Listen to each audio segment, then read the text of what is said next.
We ready to get going? Keelan? Ready? Okay. Good.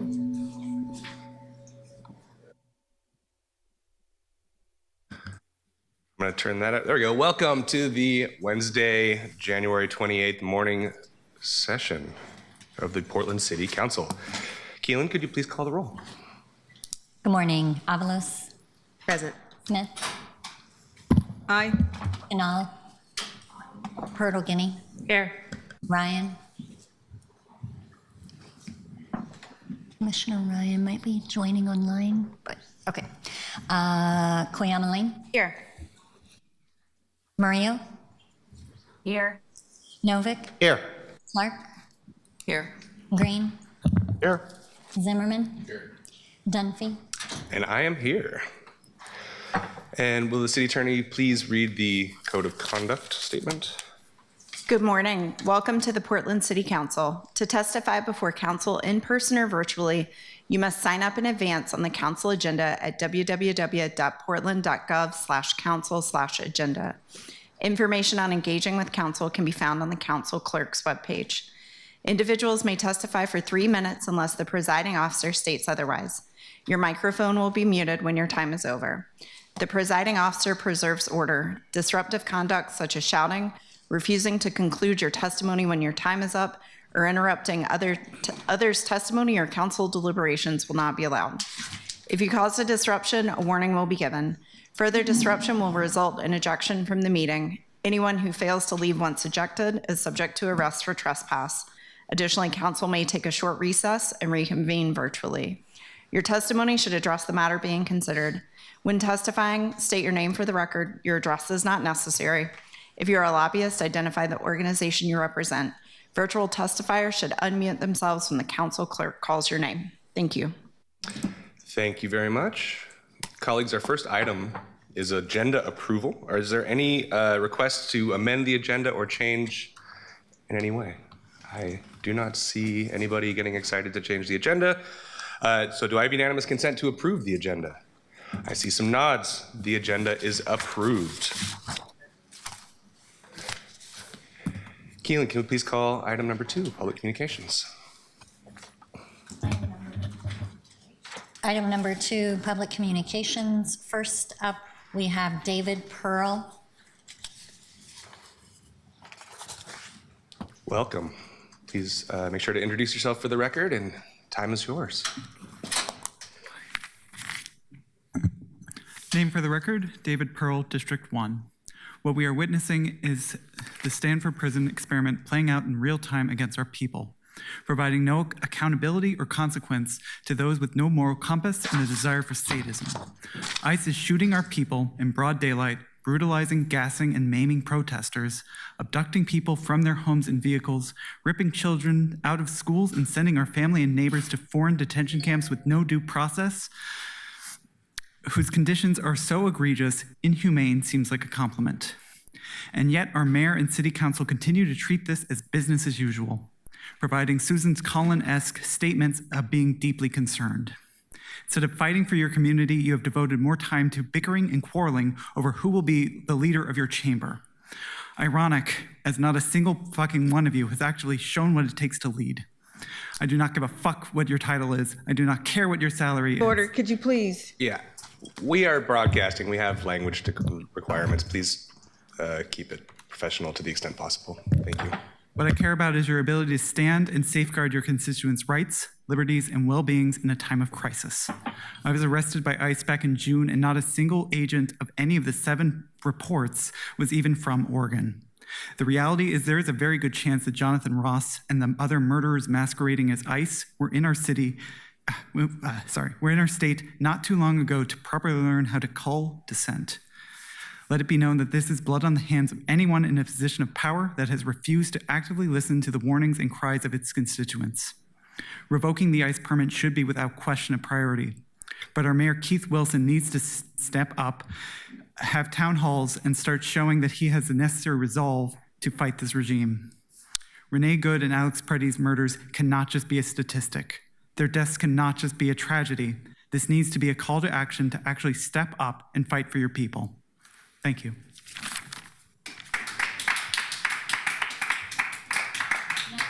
Next up, we have Mark Porras, Portland Cop Watch. Good morning. Can you hear me? Yeah, go ahead.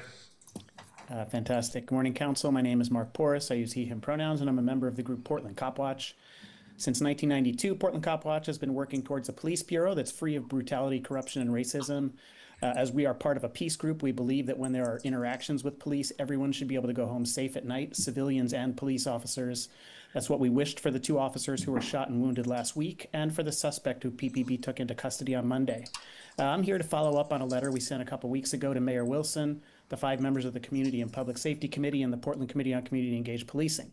The gist of our letter was that we learned from Assistant Chief Hughes at the last Community and Public Safety Committee meeting that bargaining between the city and PPA began on January 12th. As far as we know, there has been no community engagement around these negotiations. We attached a copy of a January 2020 Bureau of Human Resources report summarizing public input the city received at 2 listening sessions, one in November and one in December of 2019. Each of the listening sessions was attended by 75 to 100 people, and the community input was then presumably used to inform PPA contract negotiations. We pointed out that the Director of Independent Police Review was stepping down, and his last day was on Friday, January 16th. We stated that the new Community Board for Police Accountability, CBPA, is not yet meeting, and the Office of Community-Based Police Accountability, OCPA, does not yet have a director, since that person is going to be hired by the community members who make up the CBPA. Since the last PPA contract was fully bargained, the PPA attempted to put forth a ballot measure that would have stripped the vast majority of power from the community-based police accountability system. Their effort failed because the language they proposed for the ballot measure was extremely misleading. When a judge ruled that they needed to change the language, the PPA abandoned their effort. This afternoon, you'll have a work session with the folks from the OIR group who recently submitted their 9th report on officer-involved shootings and critical incidents. The report covers incidents from 2019 to 2022, but leaves out 2 shooting deaths of men who were in mental health crisis, Robert Delgado and Michael Townsend. For the first time in 15 years, the city refused to provide cases to OIR that were still being litigated. This is maddening, and OIR made that clear in their report. To tie this back to PPA contract negotiations, recommendation number 8 in the OIR Group's 2012 report was that the city should work with PPA and PPCOA to remove the 48-hour rule restriction on interviewing involved officers in shootings and in-custody deaths. We hope that at least some of you have read the 2020 BHR report. If the city is not planning on providing ample opportunity for the community to share their thoughts on how they want to be policed in order to inform PPA contract negotiations, please at least consider this suggestion from us. Please implement the OIR Group's 14-year-old recommendation and help the Bureau become the learning institution that it claims to be by ensuring that it has the most timely and important information it can get from officers in order to avoid future loss of life, their perceptions of what happened as soon as possible after using deadly force. 48 hours is too late. Thanks. Thank you, Mark. Next up, we have John Hollister.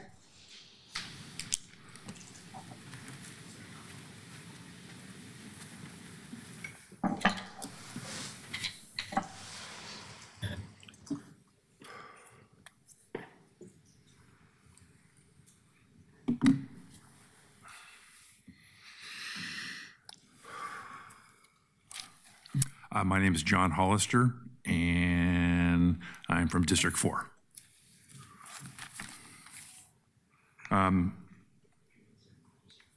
So the couple things I want to comment on is first the breakup of the Peacock caucus and what that means to me.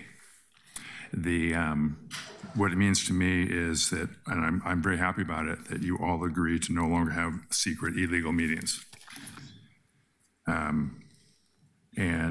Mitch, you may agree to not be any secret illegal meetings going forward, but the fact that you're part of DSA and everything I've read about that, they control your messaging. A few things that I'm waiting for is there was a vacation, a trip with wives to Vienna, and $47,000 was spent, and I've seen no report. I've seen nothing written of the findings of that. But what I did is I did a Google search for free and found out that the key element that makes the Vienna social housing, which I'm now an absolute proponent for, what makes it successful is they have 2.5 times the police per capita that Portland does. So when I'm hearing you say you're pro social housing, I'm hearing you are pro police, and that makes me excited. And yet you voted to reduce the police force. Before the 2022 cuts, the 911 response time was under 7 minutes. Today, it is over 20 minutes. When I'm having my worst day in my life, I want to have quick response, and that does not provide quick response. We simply do not have a large enough safety officers. One thing that I also noted on was your comment about Big Pink, that when it sold for 10 cents on the dollar. Here's something I saw, Dumphy. It also potentially makes us less attractive to new development because these moneyed interests who would build are instead just going to buy old. Green said, I think the sale of Big Pink at such a discount relative to its previous valuation is a really good thing. I'm not sure what type of economist would think that. Mr. Zimmerman, I just want you to know that I'm running a pro District 4 campaign, and for all of you, and it is a Mitch Green out program. Thank you very much. Next up, we have Sage Joyce.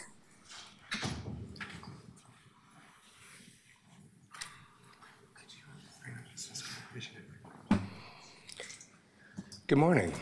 Thanks for being here.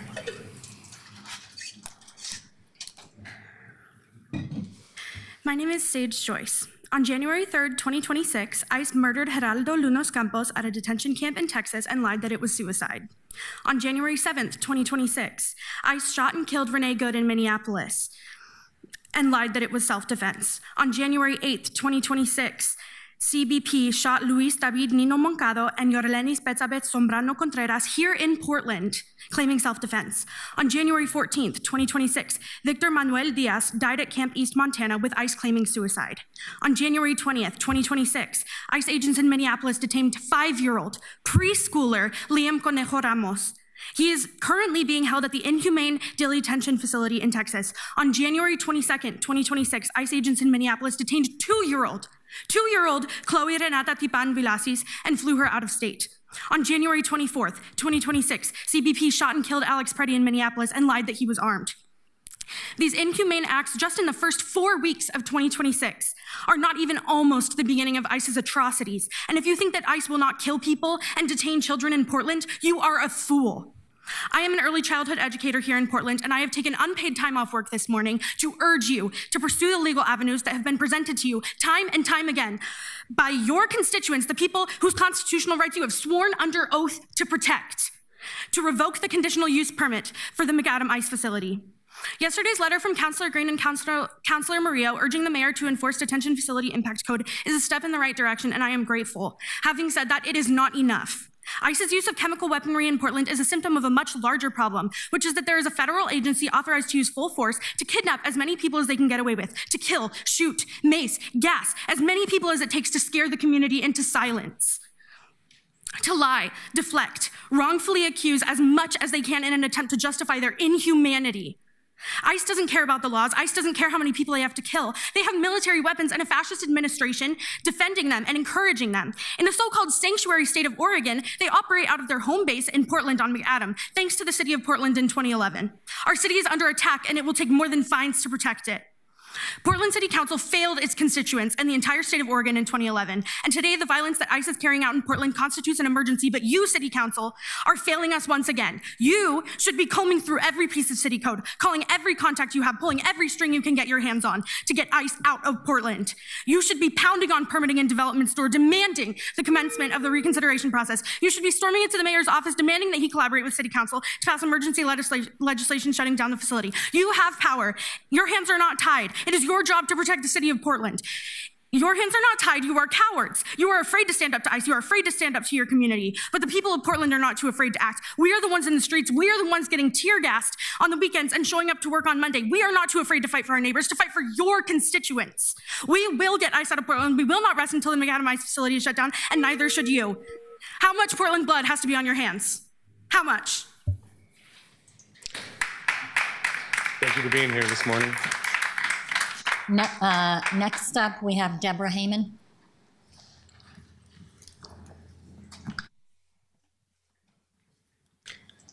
Good morning. Thank you for being here. Good morning, councilors. My name is Deborah Heyman, and I'm a resident of District 1. I'm here today because I and many others have repeatedly reached out to each of you regarding our serious concerns about the McAdam ICE facility. Most of you have not responded, and those who have allege that you have no authority to influence a process already underway with the Portland Permitting and Development Department and the city administrator. That response is troubling. You are treating this as if it is a private business matter. It is not. When a facility operates through city permits, relies on city infrastructure, and causes documented harm to residents, it becomes a public safety issue. PP&D and the city administrator are not elected officials. There is no clear way for community members to contact them, no transparency around timelines, and no opportunity for public accountability. You are the elected representatives of the people of Portland. It is your responsibility to ensure that our voices are heard within city government and to provide clear, timely information about matters that directly affect our safety. Creating a page on the city website does not count as effective action. The McAdam ICE facility presents a clear and ongoing danger to our community. This has become even more evident since federal agents shot 2 Portlanders earlier this month, and since we've seen ICE's escalation of violent tactics in Minneapolis over the past few weeks. Federal agents at the McAdam ICE facility have consistently violated the 12-hour detainment limit legally set by this body. ICE officers have assaulted people peacefully exercising their First Amendment rights, and federal agents have repeatedly deployed tear gas, poisoning nearby residents, especially those living in the Grays Landing affordable housing complex. Portland City Charter, Chapter 2, Article 1, Section 2-105, which outlines this council's specific powers, explicitly grants the council police, safety, and regulatory powers. These include the authority to protect public health and safety, regulate buildings and land use, prevent and abate nuisances, keep public spaces safe, and regulate dangerous materials and activities that pose risk to residents. According to the council's own governing document, addressing the dangers posed by the McAdam Ice Facility is not outside of your authority. It is squarely within your responsibility. I am asking you to stop deflecting responsibility to unelected departments and to act as the representatives you were elected to be. Use your authority to demand transparency and timely and effective action. Do your duty to intervene to protect the health, safety, and civil rights of your constituents. This is urgent. Thank you. Thank you for being here this morning. That completes communications.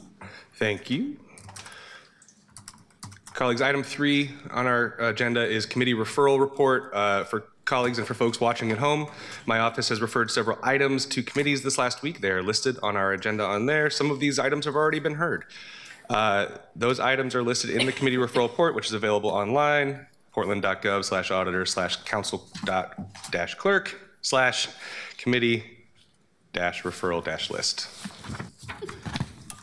Can we please move to the first, to item 4, the time certain item? Are we at time for that? Yep. Yeah, okay, great. Item 4, 2025 Steve Lowenstein Trust Award. Colleagues, this morning we're welcoming representatives from the Steve Lowenstein Trust to present their annual award for distinguished service to those in the community most in need. Here to present the award are Joe Hertzberg, Board President, and Margie Harris. Margie or Margie? Margie. Cool. Margie Harris, board member of the trust. Joe, Margie, welcome. And oh, I'm sorry, there's a third person whose name I did not call. I apologize. Welcome. Please introduce yourselves. Hi, I'm Joe Hertzberg. You. Lainey Tepper. Margie Harris. Thank you. And this is the 34th time that we've presented the Steve Lowenstein Award at a meeting of the Portland City Council. I hope that you come to see this, as past councils have, as an opportunity to celebrate the spirit of Portland and affirm the true riches of our city. Could we have the first slide? Okay.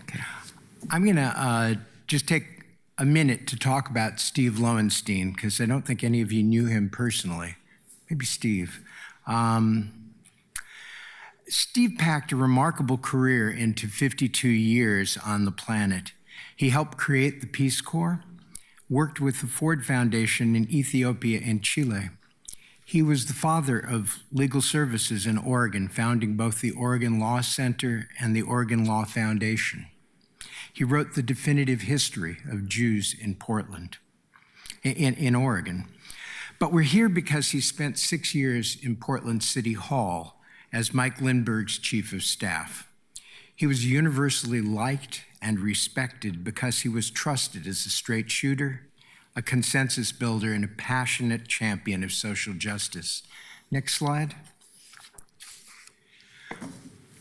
When Steve died, he endowed a trust fund to annually recognize, in his words, that person who demonstrated the greatest contribution to assisting the poor and underprivileged in the city of Portland. This year, Lainey joins a distinguished group of local treasures, many of them unsung. It's been an honor and a privilege to give them just a bit of the recognition they deserve. You certainly recognize some of the names on this list, but you might not have at the time that they received the award. And just an interesting little footnote, our 2022 honoree, Eric Knox, is featured on the front page of the Oregonian this morning. Selecting the honoree is the most humbling and rewarding thing I do all year, along with my fellow trustees, Jamal Folsom and Destiny Magana Pablo are here today. Other trustees are Art Alexander, Monica Garacki, Michelle Harper, Paul Kelly, Mark Jolin, Adrian Livingston, Shelley Romero, and Charlie Williamson. Adrian and Mark are past recipients of the award. Could we get the last slide? just want to put our web address and Clear Clinic's web address on there for a moment. And Margie Harris will introduce Lainey Tupper, the recipient of the Steve Lowenstein Award for 2025. Thank you, Joe. Thank you to the council for hosting us this morning. It is a tradition that we are here to present this award, and this, as Joe said, is the 34th award. I am also a member of the board. I think Steve wanted his friends to continue meeting and serving in this capacity. I'm pleased to introduce and to honor Lainey Tupper, Director of the Clear Clinic. And following my brief remarks, Lainey will make her own and share more about the clinic. Prior to this time, we presented Lainey with a $10,000 honorarium, which is part of the recognition through the trust. Lainey, as an immigration attorney, you have chosen to use the law as a tool to obtain social and racial justice for others. You and your staff and the volunteers of Clear Clinic, many of whom are here today, recognize the inherent inequities and barriers of our legal system. And you work tirelessly to relieve people of their legal burdens, to right historic wrongs, and to facilitate change for the better. Founded in 2020, Clear Clinic is a nonprofit collective of legal workers and every day provides legal services to people who need them the most and who otherwise would not be able to access or afford them. This legal assistance gives second chances to our most vulnerable Oregonians and extends a lifeline to them that helps to protect, defend, and enable all members of our communities to live safer, more stable, and full lives. Clear Clinic protects the legal rights of tenants, provides services to the LGBTQ community, and importantly, focuses also on our immigrant neighbors. I feel like the stage was set for that in the prior comments today. As Lainey has said to me, Clear Clinic is focused on protection and defense. It's not just, Lainey, your ability to envision what needs to be done. It's also your ability to actually do what needs to be done. I think of you as a person who is compelled and propelled to do good for others. Your nature is humble and your advocacy is tenacious and fearless. One person identified you as the spiritual center of Clear Clinic. I think that is because of the shared views people have of your generosity, your commitment, and your tireless work on behalf of those who are most vulnerable. You are a person of true character and integrity, a beacon for those who need it the most. That is how you are made, and that is how you operate in the world. I want to thank you on behalf of the Lowenstein Trust, and we hope that our support, which is small in comparison, helps you to continue the work that you do every day. Thank you so much, Margie. That was really overly kind, and I appreciate it so much. You can rest assured that the honorarium will go straight back to assisting our clients and the residents of Portland in relieving some of the legal barriers that you mentioned. Good morning, counselors and friends. On behalf of the entire team at the Clear Clinic, I want to express my deepest gratitude to the trustees of the Lowenstein Trust and to City Council for this honor and for hosting us today. We founded the Clear Clinic in 2020 as a scrappy, all-volunteer crew out of Portland Community College. Would folks from the Clear Clinic raise your hand?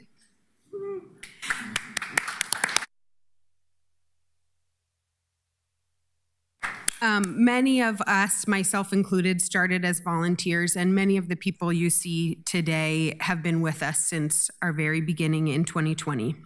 We began with a simple but radical premise that every single member of our community has inherent value. And we believe that no one deserves to be held back by legal barriers or by the cycles of instability created by criminal records, eviction histories, and the complex immigration system that prevents our neighbors from participating fully in our community.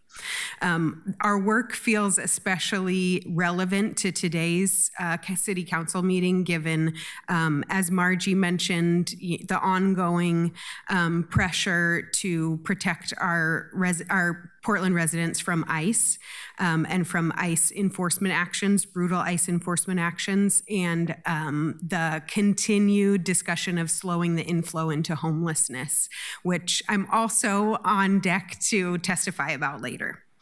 Although I didn't have the pleasure of meeting him, I understand that Steve Lowenstein believed that the law should be a tool for the many, not just for the few. At CLEAR, we share that belief, and we therefore prioritize keeping our legal assistance free and open access as a meaningful form of community care. Incidentally, two of our main grants that allowed us to move from an all-volunteer crew to what we are now, which is a staff of 30 legal workers, came from the city of Portland, from the cannabis tax funds and from the Portland Housing Bureau, ARPA, and now rental registry funds. Whether we at the CLEAR Clinic are clearing a criminal record, preventing an eviction, or protecting our community from deportation and ICE detention, we aren't just filing paperwork or appearing in court. We're restoring dignity and strengthening our whole community. We believe that our work now is more critical than ever. In recent months, we've seen our mission impeded by cruel federal policies and enforcement actions that seek to dehumanize our neighbors. But they have fundamentally misunderstood the strength of this community and the depth of our resolve. This award goes to our staff, like I mentioned, of over 30 legal workers who are deeply dedicated to showing our community that they are priceless and cherished. This is also for the thousands of clients who trust us with their stories. As we look toward the challenges of 2026, we do so with a determination to continue tearing down the legal barriers created by oppressive systems, including our legal system. We are reminded again and again that to build a strong community, we need each member to be able to shine. Our legal work aims to help achieve that goal, and we're honored to be here in community with all of you. Thank you for believing in our work and for helping us carry Steve Lowenstein's legacy forward.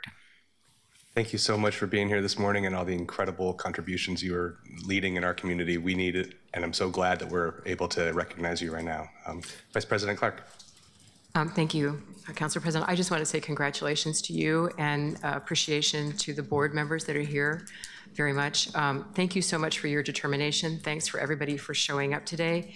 It couldn't have been better timed, and I really appreciate what you do. It's vital right now, and your determination is so important to us. So thank you so much for being here. Thank you.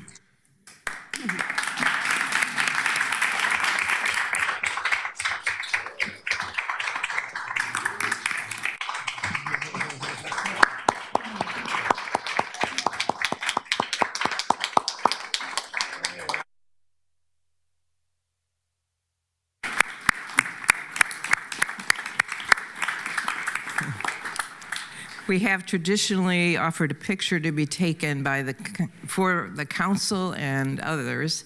If you're interested in that, we can take a few minutes. Otherwise, those who are here who are part of the representatives from CLEAR Clinic will simply assemble outside and we'll take a photo there. Yeah, we're going to take a 3-minute recess. Come out here and take a photo.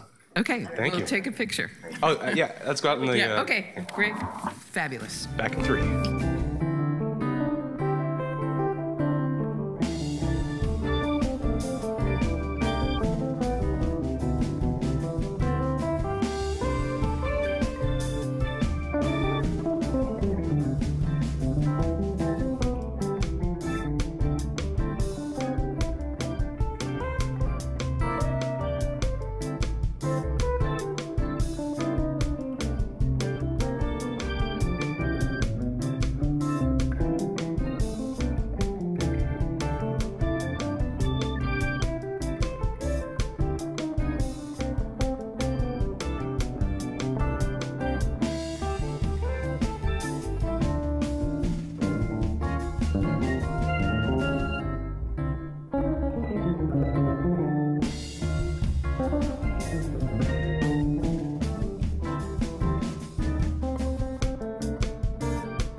And we are back. Thank you, everybody, for that quick break.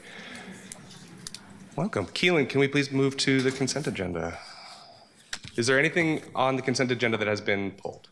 No, nothing's been pulled. Okay, colleagues, do I have unanimous consent to adopt the consent agenda? Oh, sorry, Council President. We will need to do a roll call vote for consent agenda. Oh, great. Yep. Okay, let me pull it up here. Amalos? Aye. Smith? Aye. Canal? Aye. Turtle Guinea? Aye. Ryan? Cleameline? Aye. Murillo? Aye. Novick? Aye. Clark? Aye. Green? Aye. Zimmerman? Consent. Dunphy? Aye. The consent agenda is approved with 11 yes votes and 1 absent. Can you please read item number 7? Exempt certain code requirements under City Code, Chapter 17.93, renaming city streets for the proposed renaming of a portion of Southwest Jackson Street to Southwest Rose Hill Street. Thank you. Colleagues, this is the first reading of an ordinance. We have Claire Adamczyk with Council Operations to give us a report of the bill that came out of the Transportation and Infrastructure Committee. Claire, please take it away. Council President and councilors, for the record, Claire Adamczyk, Council Policy Analyst and staff to the Transportation and Infrastructure Committee. The ordinance before you, document number 2026-008, was heard in the Transportation and Infrastructure Committee on January 12th, where it was referred to full council with a recommendation to pass. The ordinance waives 3 requirements in City Code Chapter 17.93, which is renaming city streets, as a component of the process to rename a portion of Southwest Jackson Street to Southwest Rose Hill Street. The ordinance would exempt the current street renaming proposal from Portland State University from the following code requirements. And there's 3 that I'll read. Subsection 17.93.010.A3, which requires that the person after which the street will be renamed has been deceased for at least 5 years. Subsection 17.93.020.C, which requires that the name of any street must be the same for its entire length and does not permit renaming only a portion of the street.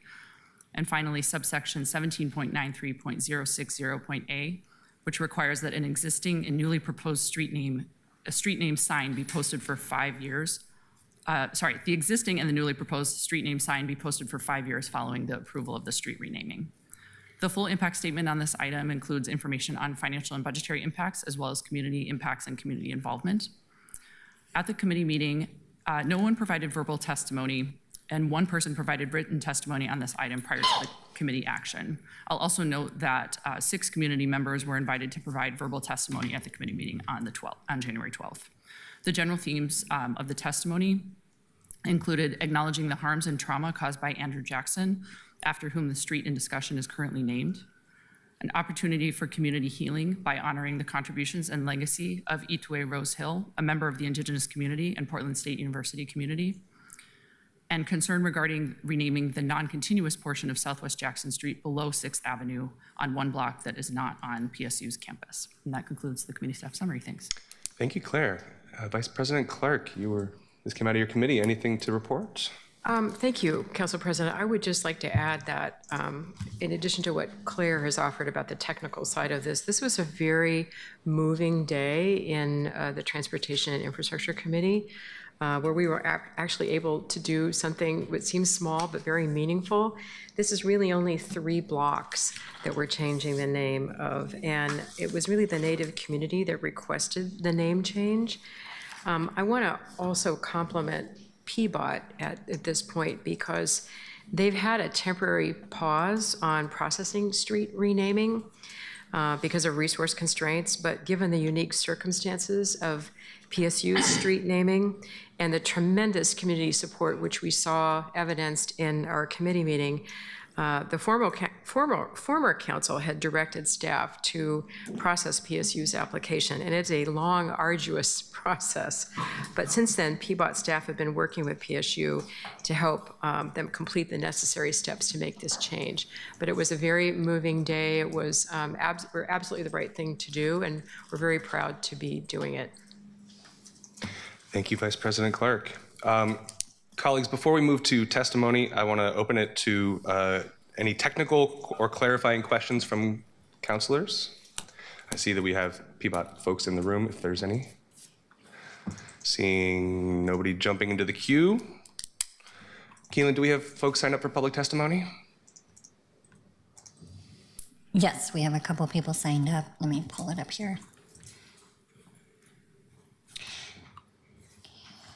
First up, we have Modesta Minthorn.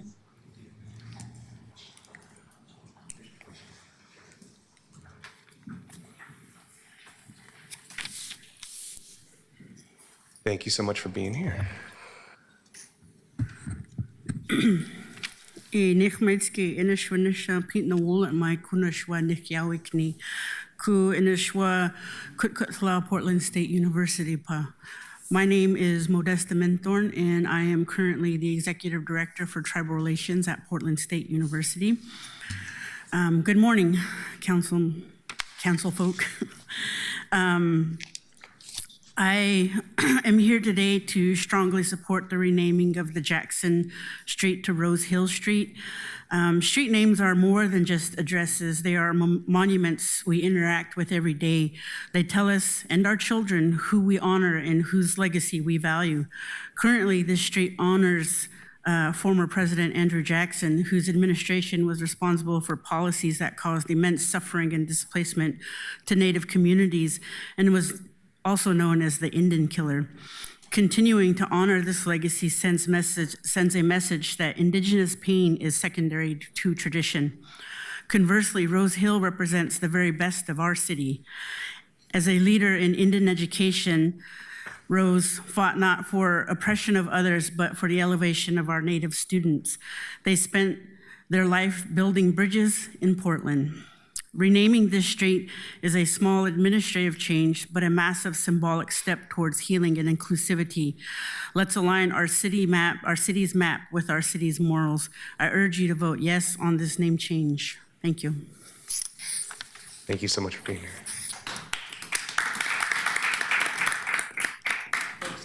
I unfortunately do need to note that we don't allow clapping in the chambers. If there are less audible versions of showing your appreciation, absolutely great. Thank you very much. Apologize. Next up, we have Ann Cudd. Welcome, President Cudd. Good morning. Good morning, councilors. My name, for the record, is Ann Cudd, and I serve as president of Portland State University. For years, students and elders have had to enter a space designed for Indigenous healing and success on a street named after Andrew Jackson, the architect of the Indian Removal Act of 1830. By finalizing this change, we are not just updating a sign, we are aligning our city's physical geography with its stated values of equity and historical truth. Two of the three blocks we are asking to rename are located within the Portland State University campus, abutting the Native American Student and Community Center. The center, which at PSU we call the NASC for short, is a gathering space that celebrates and empowers student success through culturally relevant programming, academic support, and intergenerational community engagement, preserving and perpetuating intertribal connection for Native American, Alaskan Native, Pacific Islander students and our allies through tradition, ceremony, and storytelling. This renaming effort has been a years-long advocacy campaign led by Indigenous staff, community members, and students. While the city previously paused street renaming applications due to capacity constraints, the council's decision to make an exception for this three-block section was the right one. It recognizes the unique significance of this location and the profound impact this change has had on the Indigenous community. Renaming Southwest Jackson Street to Southwest Rose Hill Street is an important step in making our city a place where everyone can feel that they truly belong. In tribal custom, the word Itway is used before the name of someone who has passed as a sign of respect when speaking about them. I had the honor of meeting Itway Rose Hill before she passed, and I was very impressed by her kind and strong presence. Renaming this street after Itway Rose Hill is a deeply fitting tribute. She was a cultural keeper and a former NASC student coordinator who served as a vital mentor to generations of Native students. She was a driving force behind the vision for the NASC, advocating for its creation from the 1980s until it became a reality in 2003. Itway Rose Hill's life work has been about cultivating a sense of belonging and representation.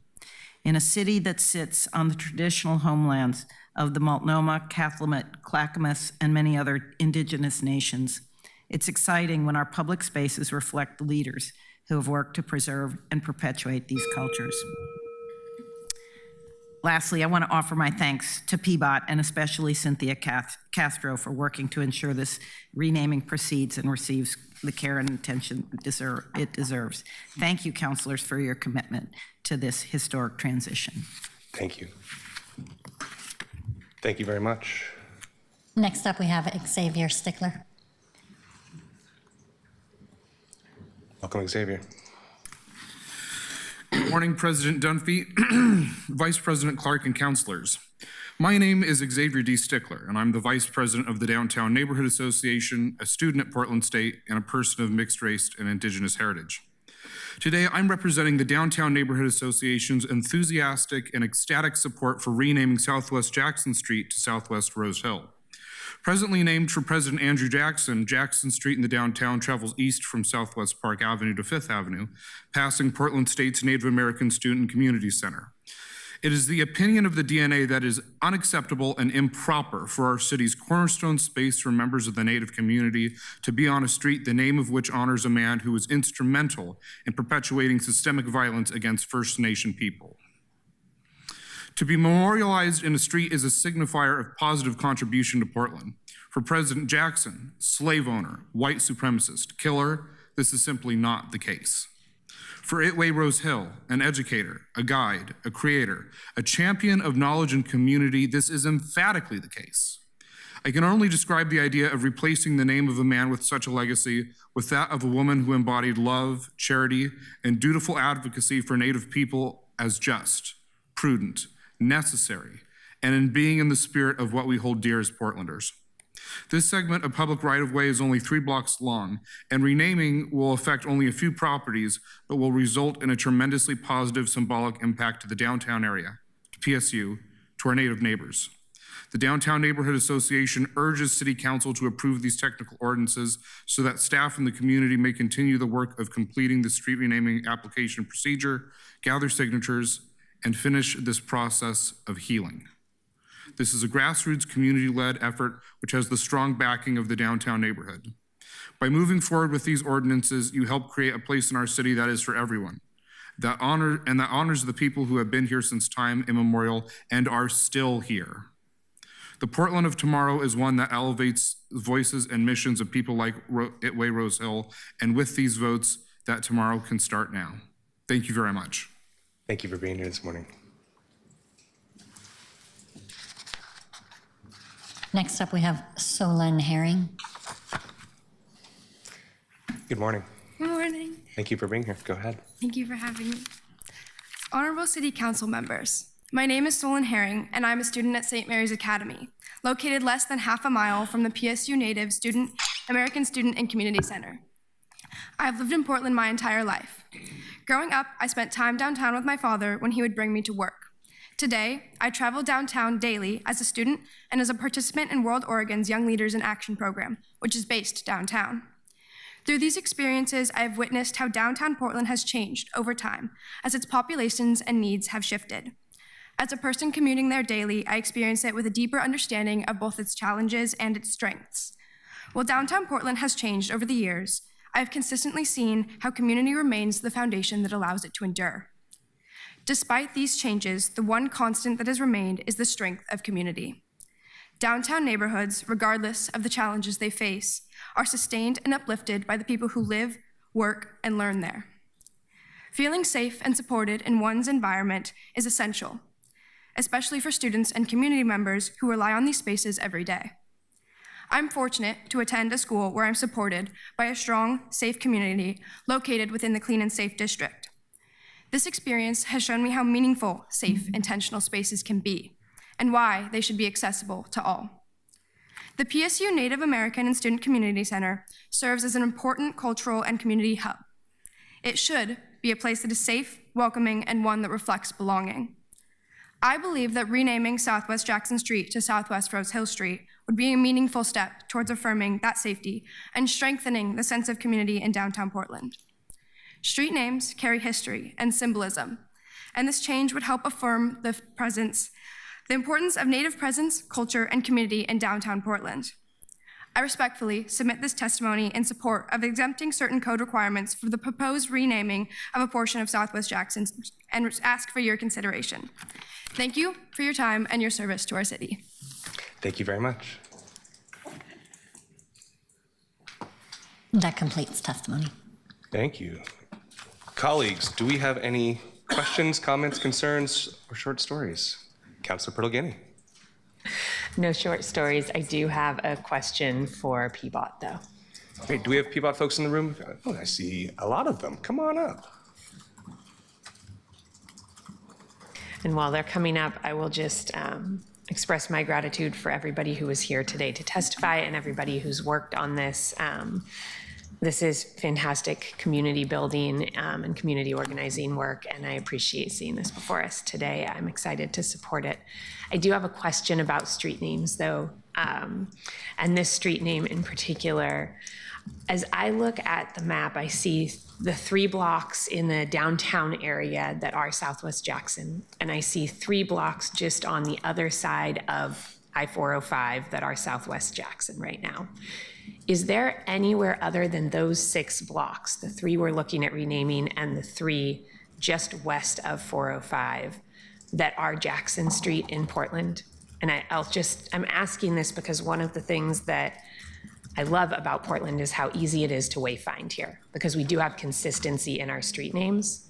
I understand that before us we have 3 blocks, but I am wondering if this is something where we might want to suggest that folks look more broadly if there are only 3 other blocks of a Jackson Street within the city of Portland.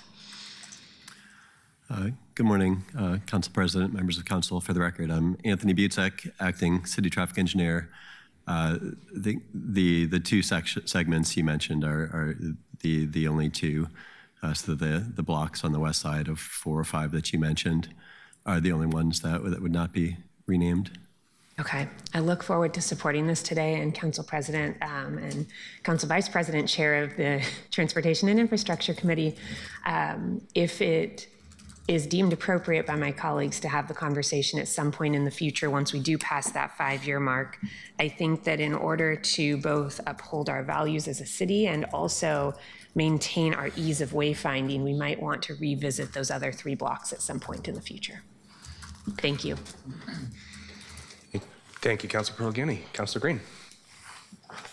Yeah, thanks. I echo the desire to maybe just purge Jackson from the roles, so to speak, more broadly. I just want to thank the students and the organizers who fought really hard for this. I want to thank the Downtown Neighborhood Association for engaging these students. I think not every neighborhood association does the best work they can do to bring in young people into the work, and DNA has always done that as far as I've experienced. So just thank you for that.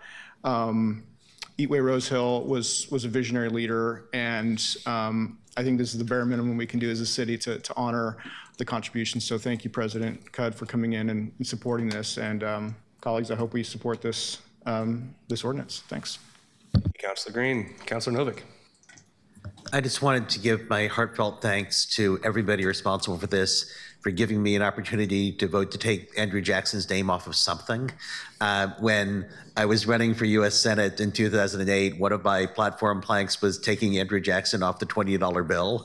And I still hope that we will get there someday, but thank you so much.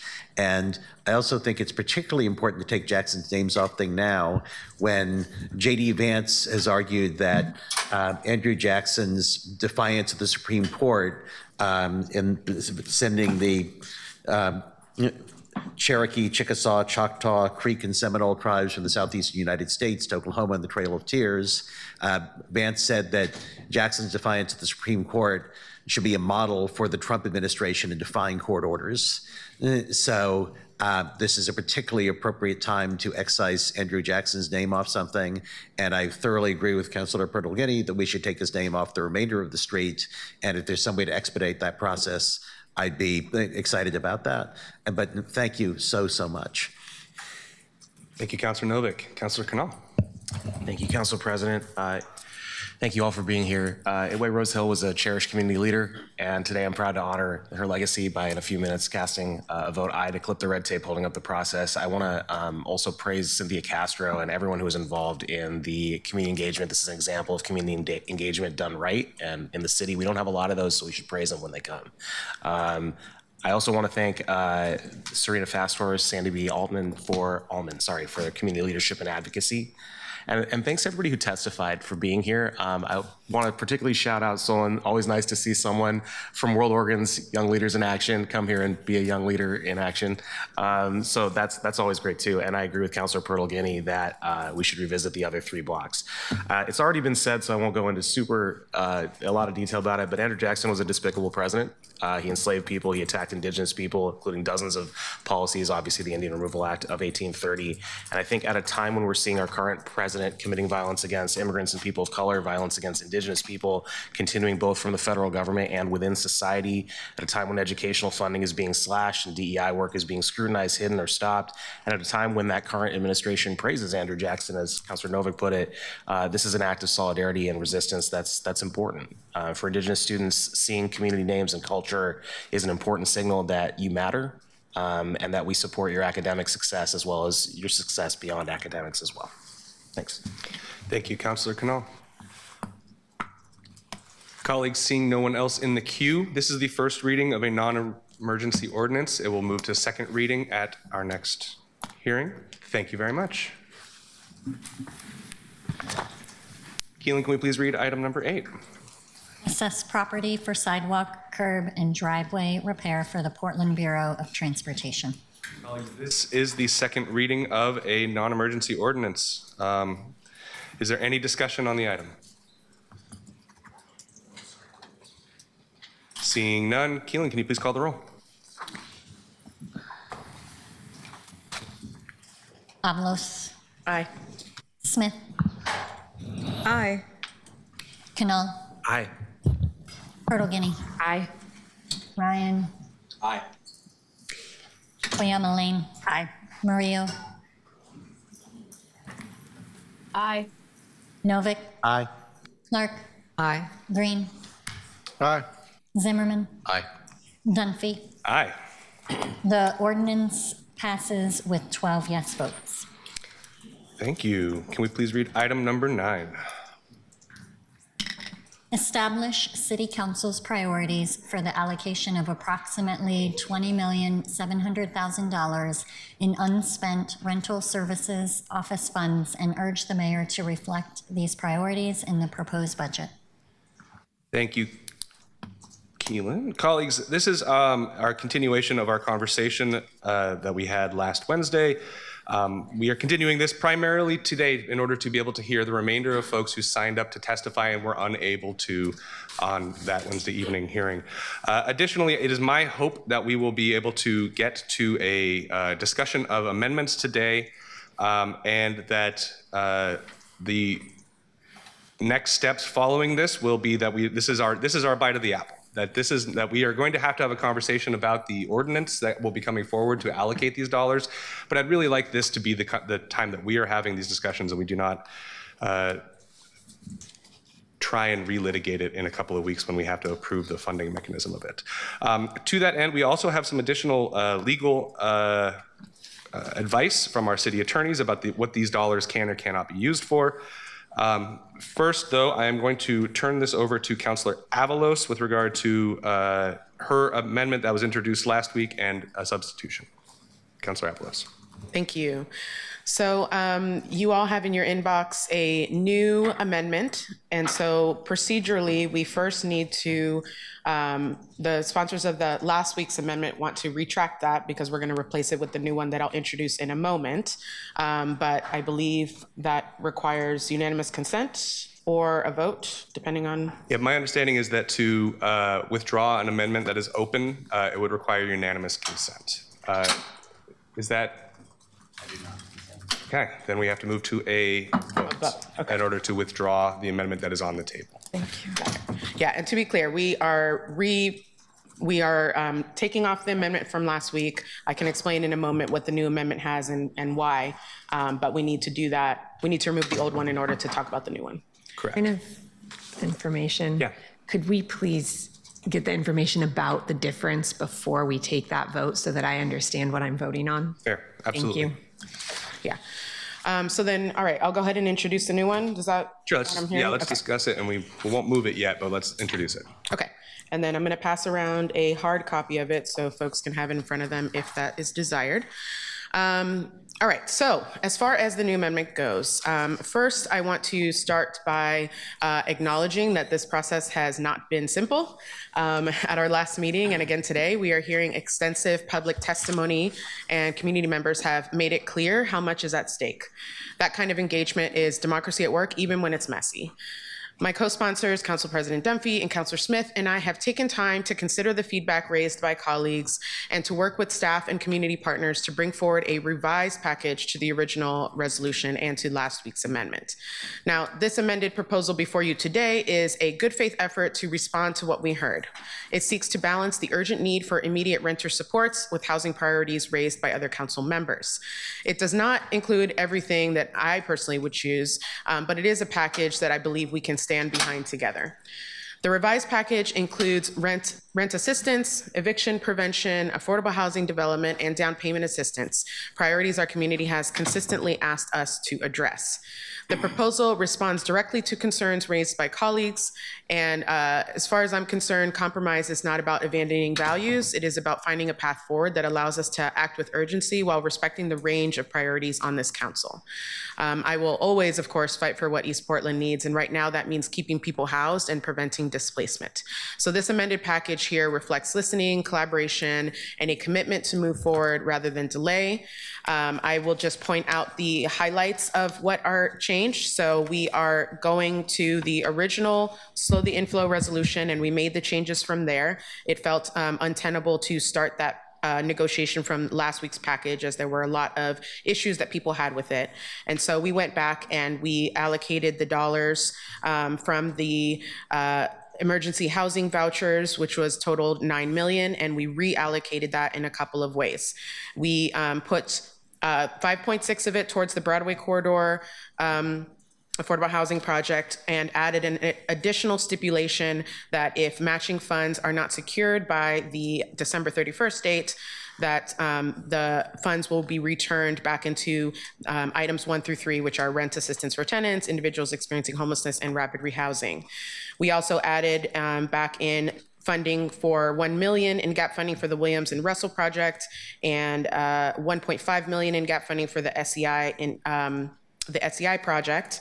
And then with the remaining $900,000, we distributed that, as we increased the $250,000 for down payment assistance to $750,000, so $500 went there.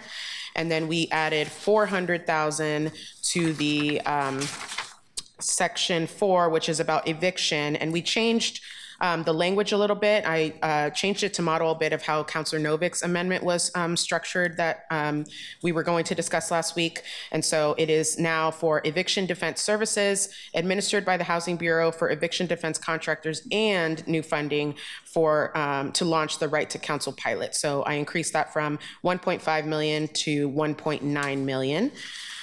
Those are the changes, and then I think, Councilor Smith, are you going to add some comments on that, or? I support that. Oh, okay, sorry. Then that is the change. Thanks. Thank you, Councilor Avalos, and I just will. I have one more thing, sorry. One last thing.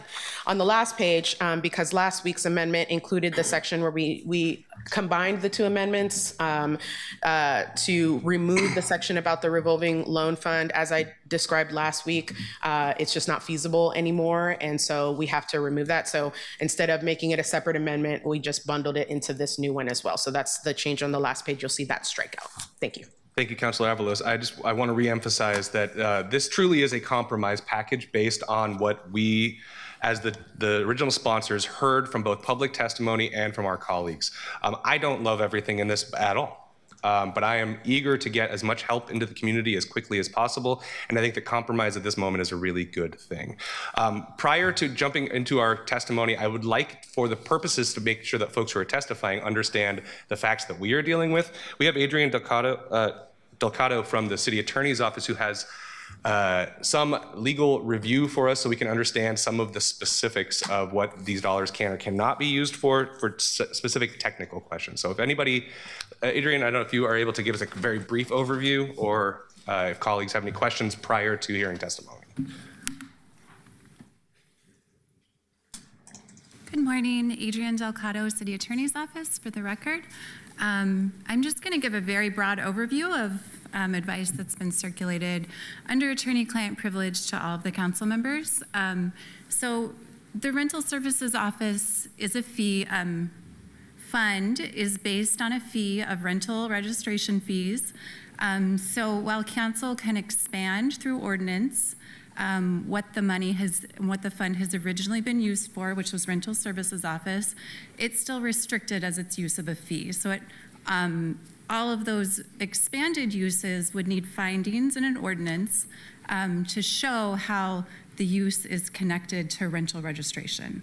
And so like reasonably related. And so we can work on those in a subsequent ordinance, if this amendment passes. Thank you. Thank you. Councilor Novick, is your question for legal counsel? No. Okay. Councilor Smith, is your question for our legal counsel? No. Councilor Clark? No. Okay. Any questions for our legal counsel at this moment, folks? No. Okay. Before I will get to the three folks in the queue, thank you, Adrian, for being here, in case there are other issues that do come up. Councilor Novick. I just have some questions. I found last week's proposed amendment, I found the dollar figures really easy to follow, and I find this proposal harder to follow. So what I'd like to do is sort of go through last week's proposal and ask sort of step by step how it's been changed. Sure. So the first chunk of last week's proposal was affordable housing development that added up to 7.6 million. Is that still the same, or has that been increased or decreased? Same. Same. Time, sorry. Trying to get the other document in front of me so I can follow along. Okay. And then the next section is rent and financial assistance, a total amount of 8.5 million. Has that been increased, decreased, kept the same? So let me rephrase this, because I think the point of this new amendment is that we did not start from that last amendment. We went back to the original slow the inflow resolution and changed from there. So it's hard for me to make that exact one-to-one because that's not how we approached this new one.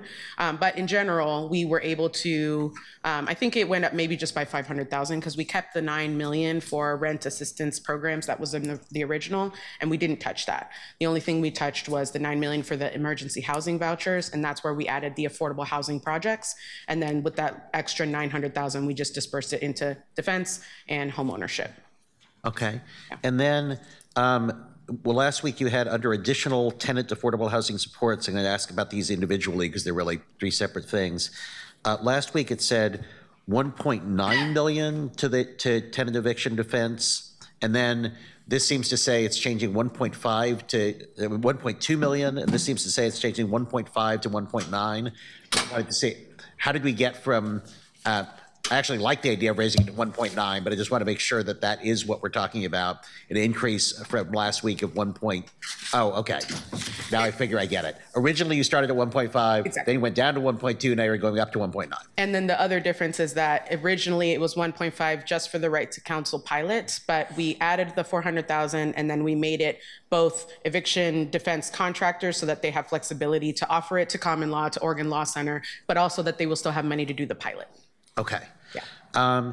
And then is the 1.4 million for affordable housing portfolio stabilization tactics still there, or has that been altered in some way? That's still there. That's still there. And it's still 1.1 million to down payment assistance loan programs? No, No. Oh, that's okay. 750,000. 750,000. Yeah, because in the original it was 250, and so we added 500 to it and made it 750. Okay. But we took money off from the 1 million. We took $250,000 off last week's amendment, and that's where that extra money came from. Okay.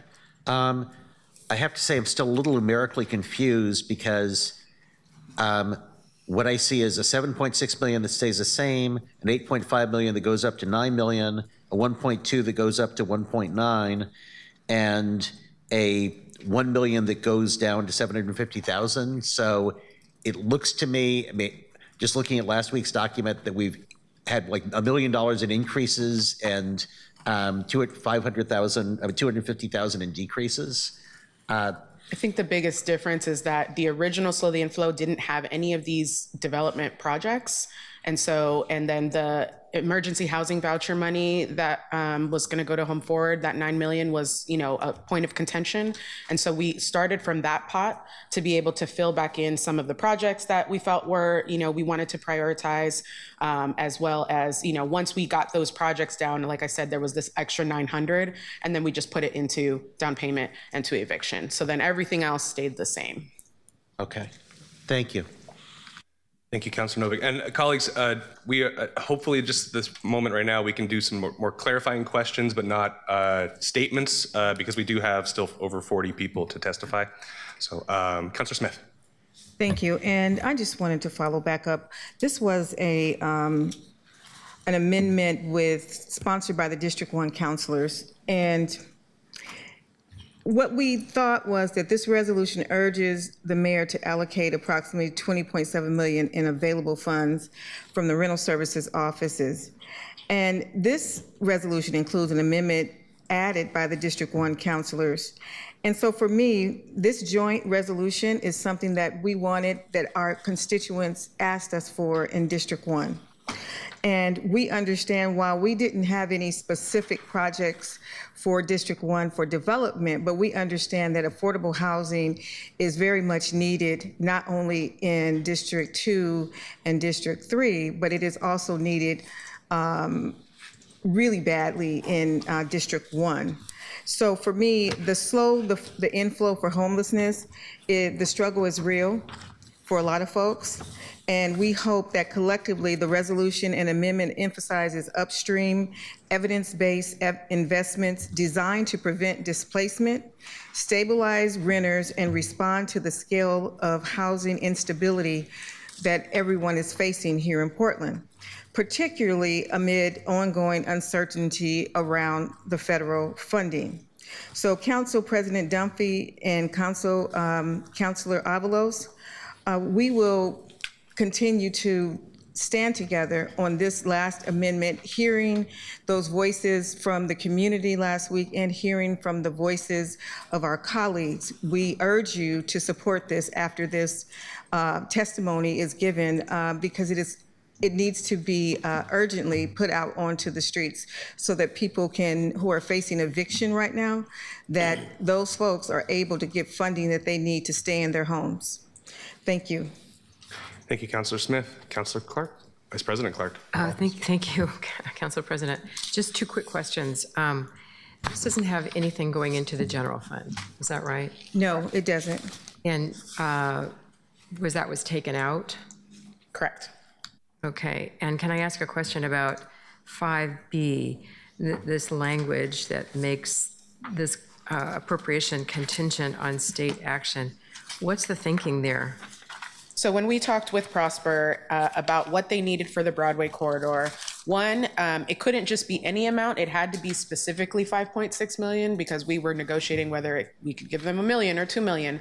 But without the 5.6, they can't use that as leverage to ask for the other 6 million that they are trying to ask the governor for, and also to access the revolving loan fund at the state to complete the rest of the amount of the gap, right? Because it's like 20 some million is the gap. And so the 5 plus the 6 plus whatever else from revolving loan fund. So, but understanding that, you know, the state is broke and we're not really sure if that is going to come through, right? If the governor is going to keep that part of the deal. And so we wanted to make sure that this wasn't just going to sit in a pot doing nothing if that deal doesn't come through. So we put it a contingency of the end of this year. And then if it does not go through, then it goes back into the first 3 pots, which are rental assistance, those different 3, the rental assistance in those 3 categories, the first numbers 1 through 3. Okay, thank you. Councilor Green.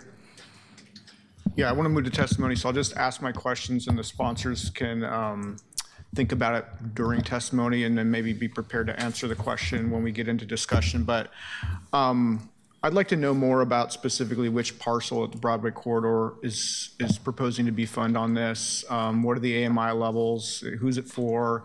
Those sorts of things. Some information about the capital stack, because I don't know any of that. And this is a lot of money. So I would like, if y'all could provide that information when we get into discussion, that'd be really helpful. Thanks. Point of order.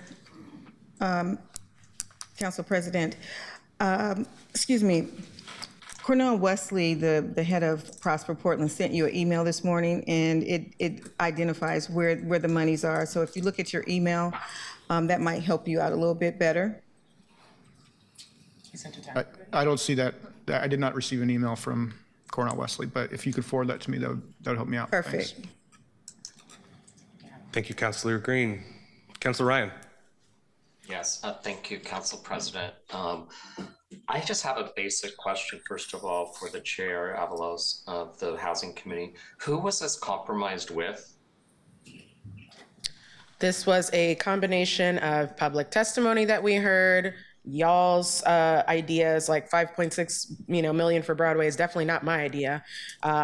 Changing the eviction language so it could be more inclusive of how Steve Novick entered it. So it's a combination of all those things, wanting to make sure that District 2 got gap funding for their projects of Williams and SEI. So this was a combination of the voices that we heard.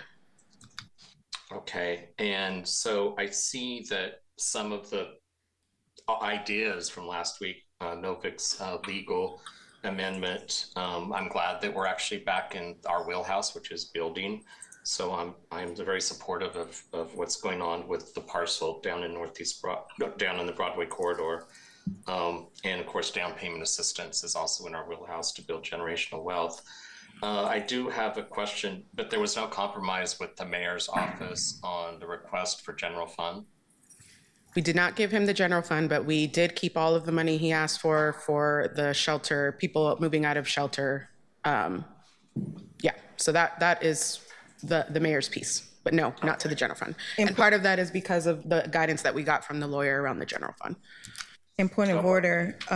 What was that guidance? Maybe that should be, was that on the public record at the last meeting and I don't recall? Broadway and the sheltered housing. Sorry, Counselor, I missed your question. Say it again. What was the legal advice that you said you listened to about the general fund?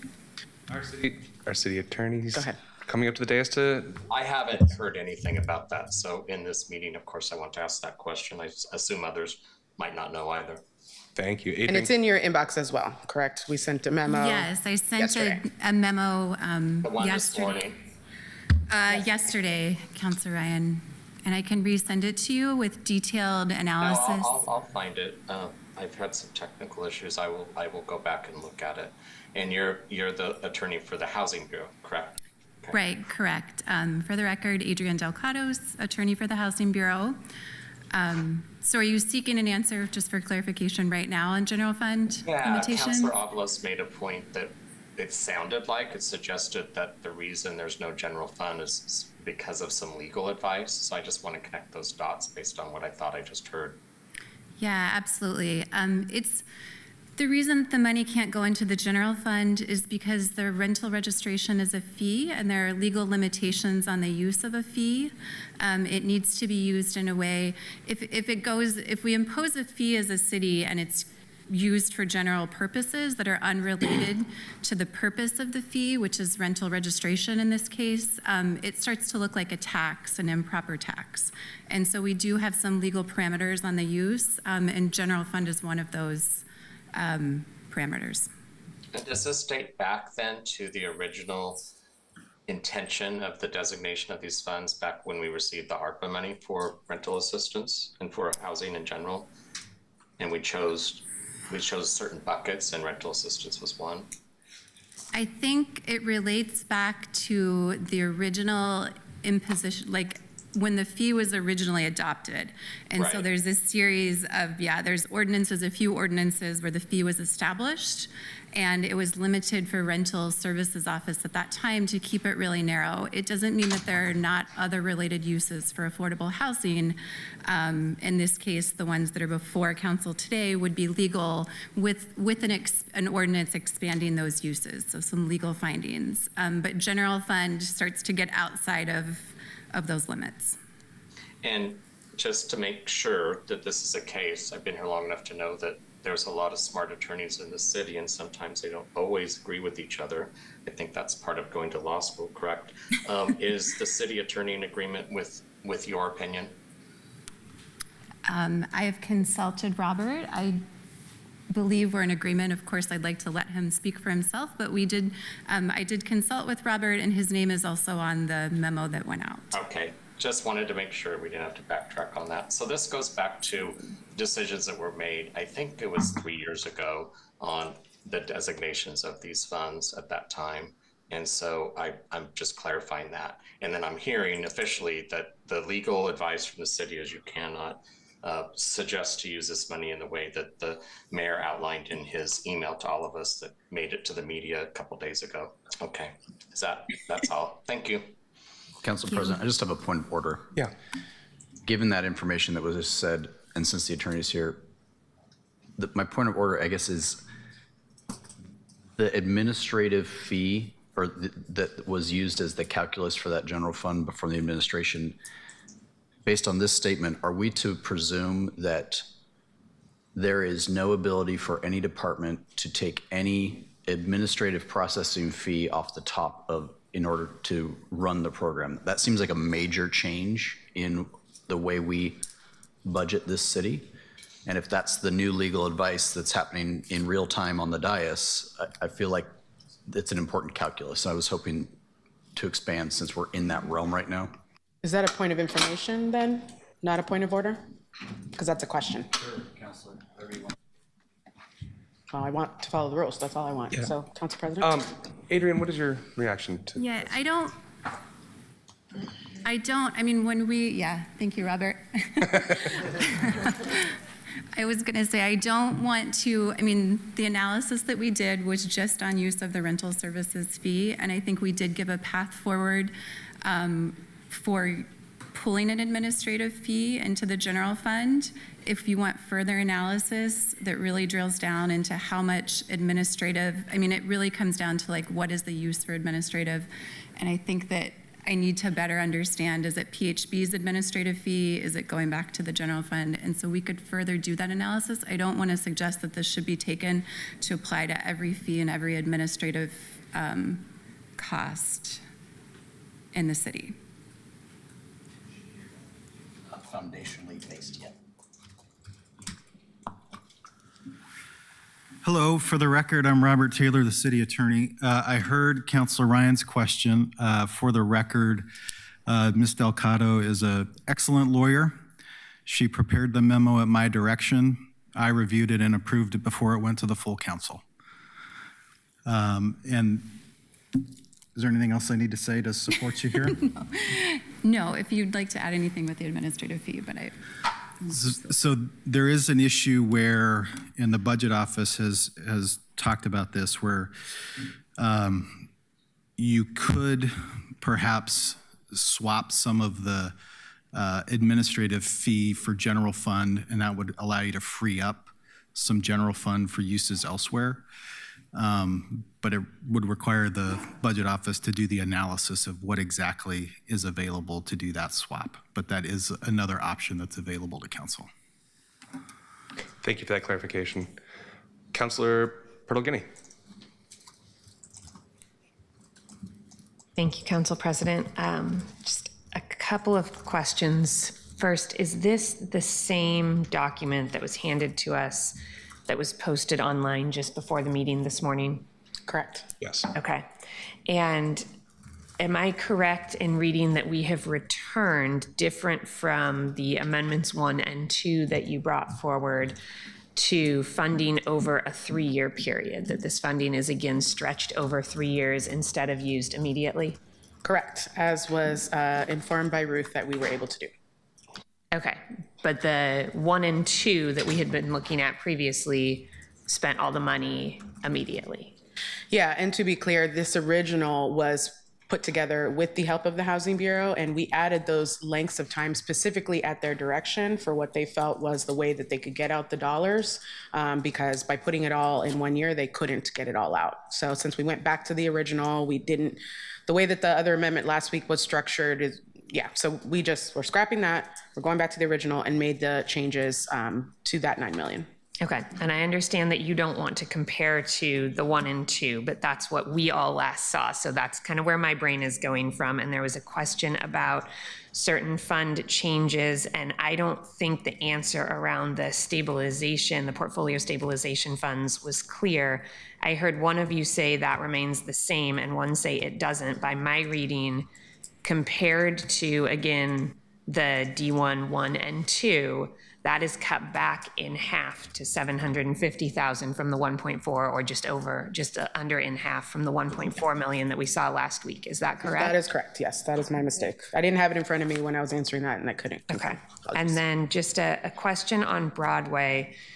The funding for Broadway expires at the end of the calendar year.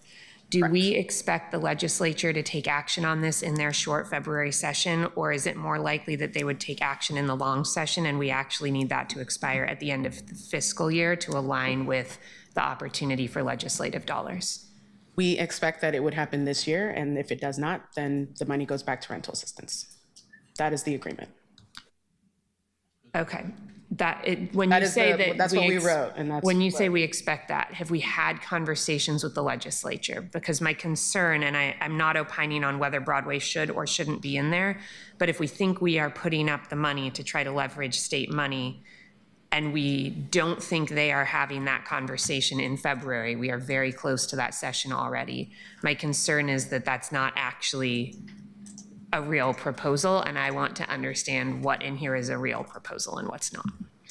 Well, I think everything is a real proposal, and we talked to Cornell and Prosper, and that's why we came to that decision, because he said that they were going to push for it in this year, and then therefore I said, okay, if by the end of this year you do not get it done, then it has to go back to rental assistance. So they are looking to do it this year. Okay, thank you, Council President. I'll have more questions later, but in terms of technical, those are my questions. I do just want to reflect on the fact that this is very different than what we had before us last week. And again, I know that for the folks who are bringing the proposals forward, this feels like a return to the original and not that different. But when we get to the point of voting on, do we pull something off the table and all of that, I'm very interested in having everything open on the table and not pulling things off so that we can have a robust discussion. Thank you. Thank you, Councilor Pertolguini. Councilor Cannell. Oh, I'm sorry, Councilor Smith, is that a legacy hand? No. Okay, Councilor Smith. No, and just to Councilor Ilana Pertolguini, it does revert. We do understand there is a ordinance. This is a resolution, so understand that there is an ordinance that will reflect what the laws of the land will be. So, but this is just to level set our intention that we would like to direct some of those resources, and we cannot mandate it, but we want to be able to direct to say this is where we wanted it to go, with the understanding that we can only do 1 year. And that's the reason why, so no worries. we do recognize that we know that we can't appropriate over 3 years, but we want the intention to be known so that as we're preparing those out years, that the mayor, as he's preparing his budget, that he understands that these are the ways that we wanted to spend money towards rent assistance and some of those other financial stabilization methods that you were talking about. Thanks for the response, Council President. Councilor, thank you for that clarification. I just want to note that the reason I asked the question is that I actually am very concerned about not spending all the money in the first year. I think we have many opportunities before us, and I actually preferred a proposal that had us spending all the money in 1 year, not for legal reasons, but for policy reasons. But I appreciate that explanation. And we came to a consensus between us. I mean, there are things that folks didn't want, that they wouldn't move on. As a person who knows how to count, that we have to make sure that everybody's, at least they get a little something of what they want. And I was not happy with the notation about the Broadway corridor. But in order to get this through, they were not happy with the Broadway corridor, period. But they came to a consensus that we can do this if there is this note. So, you know, everybody has to come to the table being prepared to give up something. And I would have preferred to appropriate the entire amount in 1 year, but, you know, that wasn't my call. Thank you, councilors. Councilor Smith, do you have anything else? Nope. Okay, Councilor Canal. Thanks. Just I will have questions for the attorneys later, but I want to make sure that I'm understanding correctly, so I have a procedural question first. We're in the middle of testimony right now. We paused. Prior to the beginning of testimony, there was an amendment, a sponsor amendment that's Avalos Dunphy Smith 1 and 2. There was also Councilor Novick, and these were all just floated. They weren't formally made yet, right? Now there is a conversation about whether or not to withdraw that in order to allow for subsequent introduction, again, probably at this moment floating it, of it. Is that correct? I'm not clear. Did we actually formally move the first amendments, or were they just introduced for the purposes of discussion? I don't recall. So the first two amendments were moved and seconded last week, but there was no vote called. But we're not currently discussing those amendments. We're still on the testimony and the underlying conversation. Is that correct? Yes. Then my understanding of Robert's rules is that the sponsors can withdraw it without needing unanimous consent. And I wanted to ask that question because we shouldn't have to vote on it. We can just get to what we're getting to. So procedurally, last week, amendments were moved and seconded. Those can be withdrawn by the sponsor at any time before the vote is taken. If you want to, You don't need a vote. You don't need to vote to remove those pending items. Great. Okay, so then maybe just for ease of understanding what we're doing, my suggestion to the council president would be to confirm that the 3 original sponsors of that amendment, Avalos Dunphy Smith 1 and 2, are able to withdraw that, and then we can float the next amendment and get back to testimony. That sound appropriate, Robert? Is that right? The sponsors of those amendments can withdraw them at any time before a vote is taken. That's what we're doing then. We are withdrawing that amendment. Great, thanks. I will wait on the legal questions until we're actually post-testimony because folks have been waiting a week now. Yeah. Last 2 comments in the queue, Councilor Novick and then Councilor Zimmerman.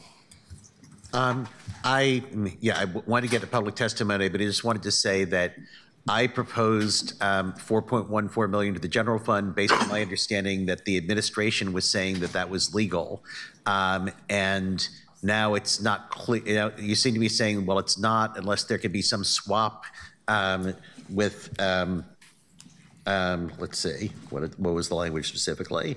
That if we we're able to swap out general fund that's currently in the rental services fund, then maybe something could go to the general fund, but no statement about how much money that might be. So for one thing, Administrator Lee, I just wanted to ask you, is it still the administration's position that some of this money should go to the general fund in one way or another? Or do you think that, or, you know, is the administration now, based on this legal analysis, withdrawing that suggestion? The administration at this current time is not withdrawing that recommendation at this point in time, no. Okay. Say that again, I couldn't hear you. Can you The administration is not withdrawing that. Okay. I just wanted to get that out on the table because if the idea of money to the general fund was off the table, then people who are testifying wouldn't have to think about that. But based on that statement and my inclination, I want to keep the idea of money to the general fund alive. So I want that to be something that testifiers, you know, have in mind and might react to. Thank you. Thank you, Councilor Novick. Councilor Zimmerman. Thank you. Councilor Novick, I would be supportive of that if you move that amendment. I appreciated the last week's amendment. I thought it was very clear. And while I wasn't consulted on that, what you all came up with was more clear. This newest version is not something I think is as clear, and I think it does delay implementation of dollars. So at this point, I'm going to move Avalos, Dunphy, Smith 1 and 2. I'd like a second. Second. Can our own bill that we don't want be moved by somebody else? I'll rename it Zimmerman 1. I don't agree to that. So, Robert? It is appropriate for somebody to take, I mean, he can do what he's doing, yes. Right, like you did last time. He can copy and paste and write a different thing. Yeah. Cool, thanks, got it. Okay, with that, let's move to public testimony, please. And we will debate amendments if we have time at the end of this. Can we call it? Wow, buttons. Can we call it 5 at a time, please? Yes. Real quick, though, and if you get a second for that, do we need to make sure we got a second for our new one? Because I don't think we did that. We haven't moved them, we just introduced them at this time. We can. But you just gave a second to that last one. Oh, fair. So you want to make sure if they're both on the table, then we need to be on the table. Okay. So could I have a second? Second. Thank you. I'm sorry, who was the second for? Koyamali. Okay.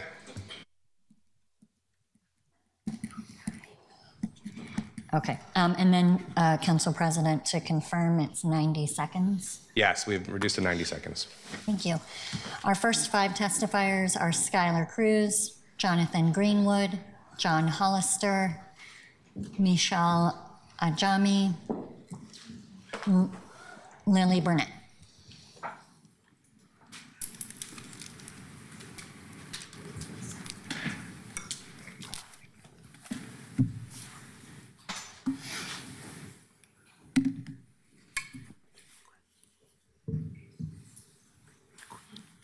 Oh, go ahead. Go ahead. Okay. Council President Dunphy, City Councilors, my name is Lily Burnett. I am a small business owner from D1. I am also a parent and community member. I have written and rewritten thoughts on what to give for my testimony multiple times as the goalposts have moved. But as a small business owner, I think the essence of what I want to say is given this one-time-ish influx of funds and given the amount of suffering we are likely going to see increase over the next 5 years or however long it would take to build some of these affordable housing projects, it would be imperative to invest this money now in keeping Portlanders who are housed and keeping them in that housing. It is not good for my business to have people entering homelessness faster than they are able to be receiving services from the city. And to put our money elsewhere right now feels like an irresponsible use of limited public dollars. I really hope that the money for Broadway Corridor gets removed from this ordinance because that's not what the money is intended for. I think building affordable housing is really important, but I think this money should be spread out across the city, not concentrated into D2 and D4. And once again, D1 gets nothing. So just please stop doing that. Thank you. Thank you, Lily. Go ahead, John. I don't know how to do, I want to say something before I say something. So in my first testimony, I was traumatized by Councilor Lane with Kamala Lane. I was traumatized by your thumbs down. That was incredibly unprofessional. I'm not leading the caucus, so I wanted to make sure you knew that. Oh, so you have no idea of the trauma of my childhood. So doing that as a professional up there, as supposed to be a leader, was very, very unprofessional, and it was very intimidating. And although I'm still here making this, I am shaking now, and you're giving me a smug look, and it is so bad. I get the timer started, please. This counts towards testimony.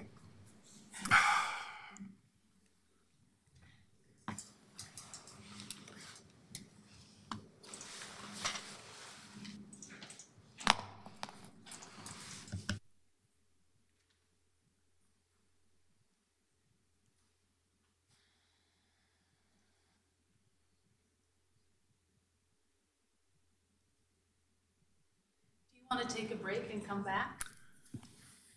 Yeah, I want to take a break and come back. Can I do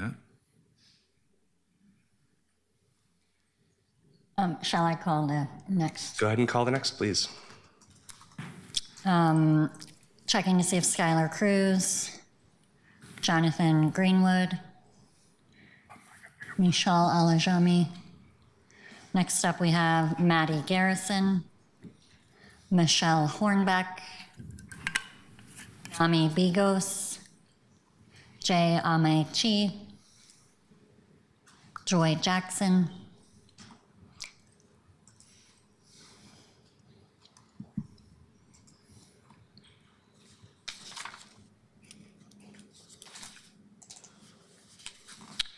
all right. Crystal Otero, Sandra De La Rosa,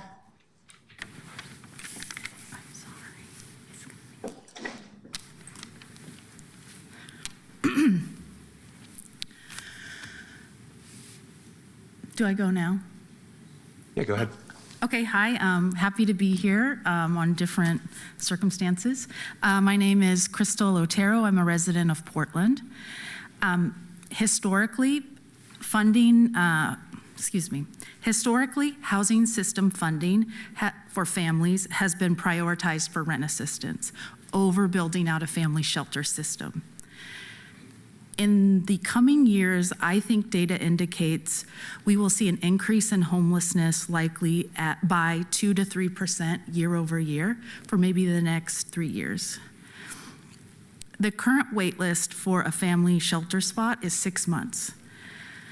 The scale of need for rent assistance is illustrated by 211 service data from 2021, which is the central line anyone in the city can call and request rent assistance. In 2021, the line received 26,000 calls for rent assistance. That's an average of 71 calls per day. Our economic conditions currently are mirroring, they're the same, they look like, the volatility of the pandemic era. So the 2021 call data represents a likely baseline without the pandemic level resources. Historical data reveals a racial divide in how residents interact with our housing system. White residents more frequently use emergency shelter, while BIPOC families rely heavily on rent assistance, making up an estimated 65% of recipients. In 2024, Black renters were more than twice as likely to get an eviction notice than white residents in Oregon. I recommend the entire $20 million be dedicated to establishing a rent assistance sustainability fund, allowing for year-over-year rollover and interest accumulation. Thank you so much. Joy is joining us online. Welcome, Joy. Hi, thank you. Mom, I'm so glad you called. You can now get up to $30,000 in life insurance coverage for households. Isn't it? All right, so next up.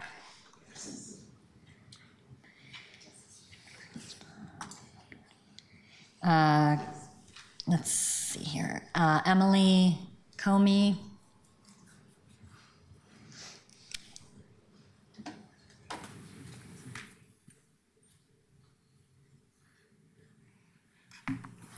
Welcome. Thank you very much. Good morning. My name is Emily Comey, and I'm an eviction defense attorney at the Commons Law Center here in Portland. I'm testifying today in support of the slow inflow resolution, specifically in support of the resolution's proposed right to counsel pilot program. My team at the Commons already runs this type of program here in Multnomah County, where we provide free representation for tenants facing eviction at our legal clinic.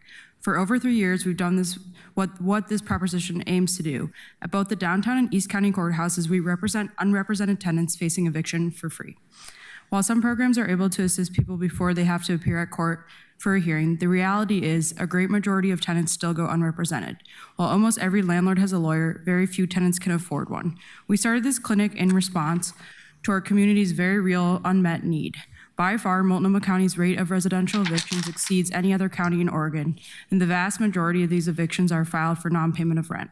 We've seen tremendous success through our model, namely that 75% of our clients are able to retain their housing. Our goal is to be as low barrier as possible when it comes to representation. We meet most of our clients on the morning of their first appearance, and we do not screen for income at the clinic. This allows us to help fill a huge gap in tenant representation, namely that many people are just over the income threshold to qualify for legal aid but do not make enough money to afford a private bar attorney. In a typical day at clinic, we inform tenants of their rights, negotiate on their behalf with landlords' attorneys, help them come up with contingency plans, and connect them to various social service programs. Above all, we provide our clients a chance to be heard and advocated for. Most of the tenants that I've met at our clinic are being evicted because of one or two negative life events that set them back. Maybe their loved one has died, they were laid off from their job, they got into an accident and were in the hospital, and more recently, they could not go to work for fear of abduction by federal agents. The truth is, most of us renters are Sorry, we gotta have your wrap. It's okay. Thank you for your time. Thank you. Okay, I'm just going to do a quick last call for Maddie Garrison, Michelle Hornbeck, Nami Bigos, Jay Amechi, Sandra De La Rosa, Crystal Magana. Okay, we'll move on to Andy Miller, Madison Moskowitz, Tanisha Renee. And Andy's- John, do you want to, are you ready to give your testimony at this point? I'm going to give it a try. Okay. I apologize for my severe reaction to your behavior, Kamala Lane, and apparently I still have some childhood trauma issues to work on. My mother used to do that same look to me, so yeah, so that's maybe why it just triggered me so hard.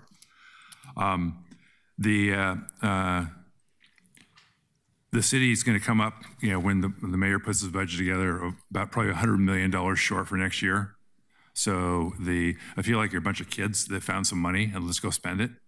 And the thought of having money go to the general fund and to be prepared for next year's unbelievable shortfall may be really, really a good thing to look at.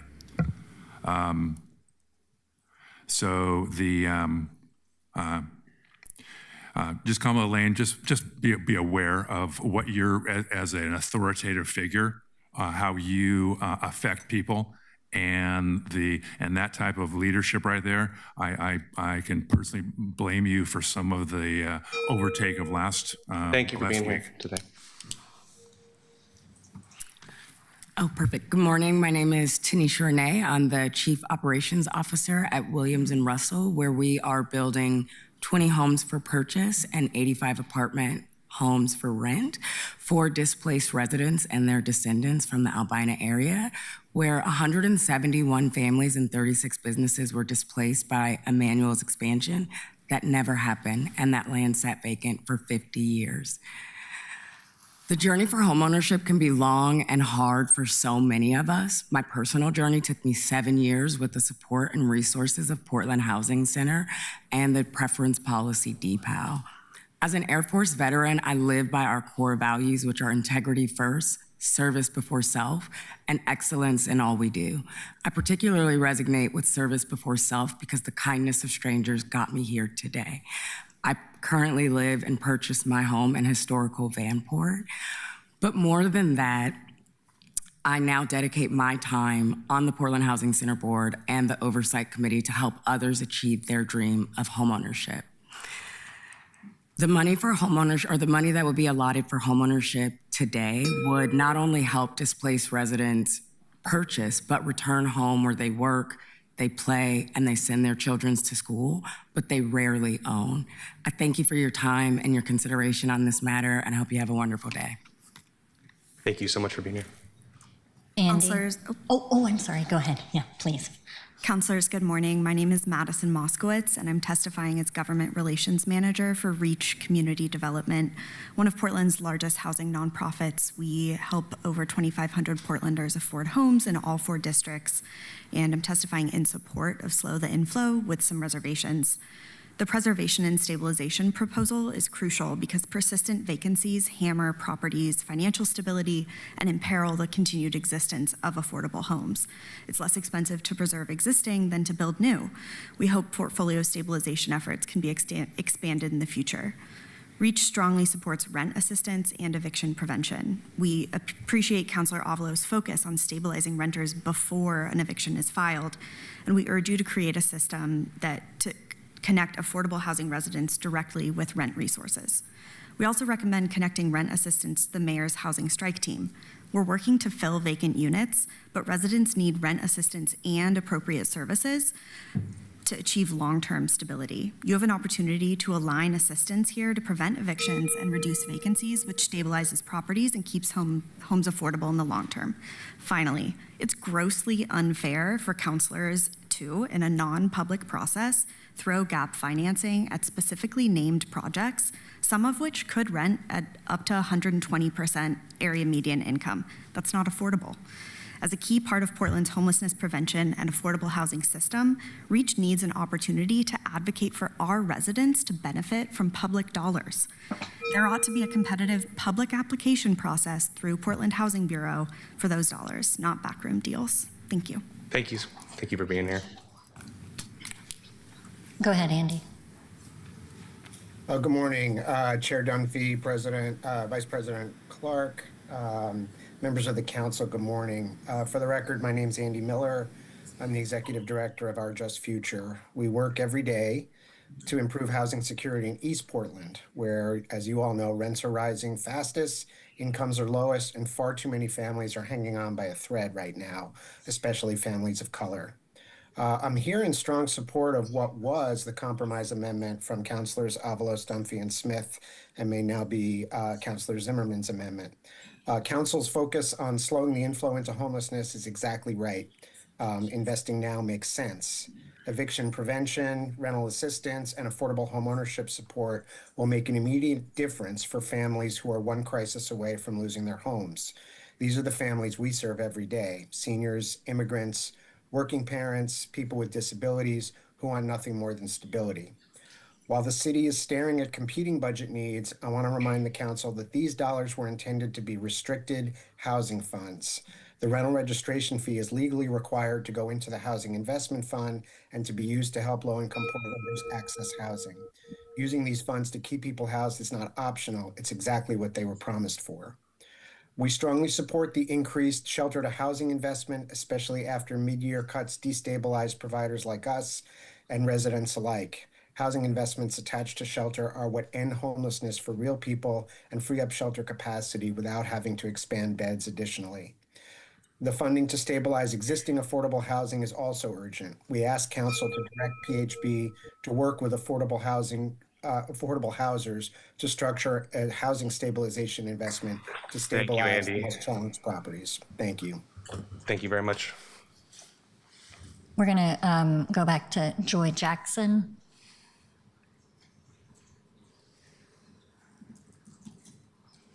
Joy, you're muted. Sorry about that. Hi, everybody. Thank you for having me. I would like to touch on the last minute cut to rent assistance in this resolution are deeply disappointing. Renters living on low income need intermediate solutions and support to prevent homelessness. We need the funds to be allocated to eviction defense, tenant education and empowerment, housing vouchers, and other homelessness prevention services. We are identified on original resolution, so I am an employee with Community Alliance of Tenants. I've been there for 9 years. I enjoy helping people and educating them on their tenant rights. So I just want this to be right. And, you know, the last minute cuts on rent assistance is deeply disappointing. Thank you. Thank you, Joy. Thank you for being here. Okay, next up we have Liz Fostier, Mitzi King, Andrea Knight, Heather Riggs, Tanner Ballo. Go ahead, Mitzi. Okay. Hi, my name is Mitzi King, and I live in District 4. I own a business in District 3, and I'm a landlord. My spouse and I own multiple rental units across Portland. I support the Slow the Flow resolution. We pay the fee to this fund, and we've had tenants use Section 8 assistance and know how important it is for people to have support. Every day I drop my kids off at school on my way to work, and it's devastating to see so many people in our community living outside. The fact that the city can do something to help prevent more folks from becoming homeless and help people get into housing and is considering putting that money somewhere else is inhumane. Anything that our city can do to help people from losing their housing, get rent assistance, get eviction support and protections should be done. Please, please pass this resolution for direct housing assistance. And I say no for the money going to the general fund. I also have lived in Portland 30 years, and even though affordable housing is an important venue, we know how long it takes to get that built, and people need help now. Times are so tough. OPP reports that 1,400 people enter homelessness a month in this area. It's awful. So please maintain our humanity, Portland. So for this particular resolution, please pass it. Thank you so much, and thanks for everyone who shared their stories and the work that they do. So appreciate you. Thank you so much for being here. Go ahead. Morning, councilors, and thank you for your time. Morning. My name is Tanner Ballo of District 3, and I urge you to vote yes on the proposed budget and fund a Right to Counsel program. For the past 18 months, I've worked as an eviction defense attorney with the Commons Law Center, and I can tell you that our program is the only one of its kind in the state of Oregon that is already providing a Right to Counsel model. Our clinic, working out of the courthouse 4 days a week, provides free legal services to those facing eviction for non-payment. We do not screen people out of our program. If you're facing eviction for non-payment, you qualify for our services, regardless of income level or other factors. Within the span of our client's first appearance, we conduct intake interviews, consult with them on their situations, and help them achieve the best possible outcome. For many, this is just limited scope representation, as that's all that's needed to buy them more time or allow them to get out of the apartment and find a new opportunity. Where resources and capacity allow, we work with clients beyond their first appearance, providing full scope representation. All of this is our program's current operation with very limited funding. The funds in this budget proposal would allow us to dramatically scale up such that we could cover all first appearance days, help more clients at those days, and help more clients in a full scope capacity, primarily expanding in East Portland, an area facing the highest eviction rate within the state. Again, I urge you to pass the proposed budget and fund a Right to Counsel pilot. Thank you. Thank you very much. Andrea is joining us online. My name is Andrea Knight. I am a tenant education specialist for Community Alliance of Tenants. I work on the hotline talking with people facing evictions. The last minute cuts to the rent assistance in this resolution are deeply disappointing for many reasons. Renters living on low incomes need immediate solutions and support to prevent homelessness. We need the funds to be allocated to eviction defense, tenant education and empowerment, housing vouchers, and other homelessness prevention services that were identified in the original resolution. As an example, a senior citizen I spoke with recently is in dire need of rent assistance. He fell behind because his Social Security check came in on the 9th, while rent was due on the 5th. He had trouble getting the late fees paid, and the property manager refused to accept partial payment. He was unable to catch up over the next couple months. The late rent fees piled up and now owes over $700, which he cannot afford. He is now facing eviction court and is in dire need of rent assistance to fill the gap. While we are in need of new affordable units, this fund is not the best way to move forward. Please focus on eviction prevention, housing vouchers, and tenant education services. The City of Portland absolutely needs help right now. Thank you so much, Andrea. Last call for Liz Fostier, Heather Riggs. Next up, we have Sandra Comstock, Riley Gombart, Diana Rempe, Lainey Tupper, Vivian Lyon. Welcome. Go right ahead. I wasn't up next. Oh, well, you're sitting down first. Oh. My name is Riley Gombarts, and I work as an attorney at the Commons Law Center. I'm here today to explain why the courthouse-based limited scope eviction defense model is essential to the success of a right to counsel pilot, and why it has produced outcomes no other model in Oregon has achieved at scale. Before the Commons Law Center began operating its courthouse clinic, eviction representation in Multnomah County was extremely limited. In 2023, only 535 tenants facing eviction had legal representation, about 6% of all cases. After the clinic launched, representation increased to 1,875 tenants in 2024, a 250% increase. During that same period, default judgments dropped by 25% and eviction judgments dropped by 31%. Those changes didn't happen by accident. They happened because tenants were met in person at the courthouse at first appearance when representation is most critical. Traditional legal aid models generally offer two options: brief advice by phone or full scope representation, and is only available for households below 125% of the federal poverty level. That work is important, but it leaves a large number of tenants unserved. In 2025, 30% of tenants assisted by the Commons Law Center had already tried and failed to obtain legal help before their eviction hearing. The courthouse clinic fills that gap. The Commons Law Center provides in-person, limited scope representation to tenants who arrive at court without a lawyer, regardless of income eligibility. If the goal of a right to counsel pilot is to increase representation, reduce evictions, and slow the inflow into homelessness, the courthouse limited scope clinic model is already proving that it works. Thank you. Thank you. And just for the record, you are not me. We look very identical. It's close. It's close. I get it.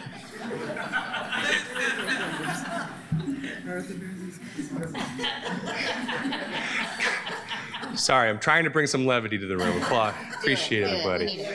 Thank you guys for being here. Please. Go ahead.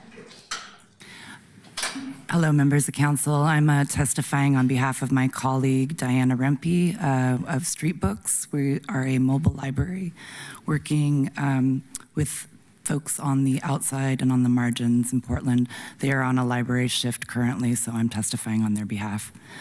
As I said, with Street Books, we strongly support the original Stop the Inflow resolution with its focus on rent assistance and eviction defense. We do not support the proposed amendments to the resolution. Looking at you, Councilor Zimmerman. It is critical that this money go into programs that help people stay in housing, which we know are rent assistance and eviction defense and support. At Street Books, we have spent the last 15 years working out on the streets, and we have watched as the population of people experiencing houselessness has grown exponentially. And it is only getting worse. We are out on the streets 5 days a week in 13 different locations. Every shift we meet people who are newly houseless, people who tell us stories of job loss or sudden catastrophic health events. We hear stories of people's inability to make rent payments and their unsuccessful search to find a more affordable place to live. We meet them shocked and confused on the streets. This resolution offers a lifeline for people.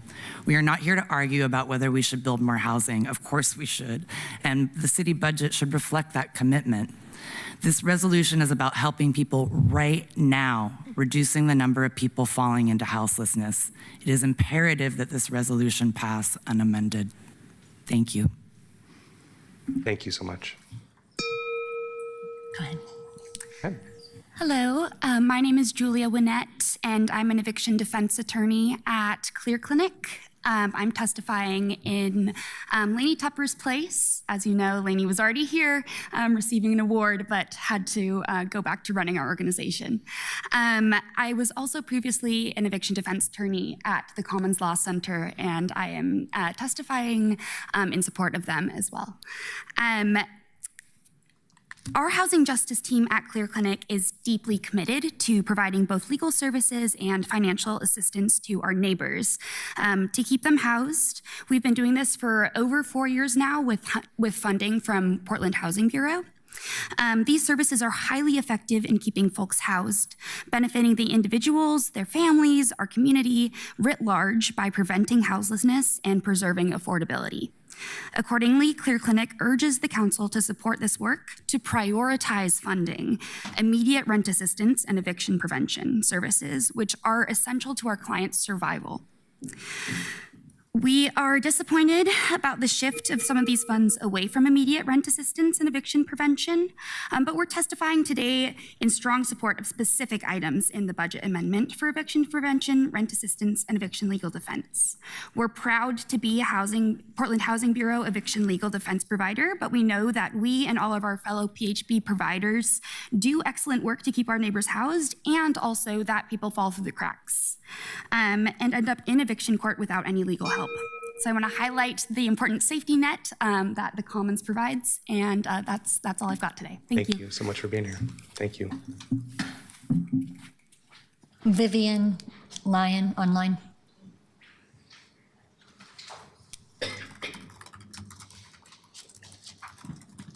Vivian, you're muted. Here we go. Can you hear me? Yeah, we can hear you.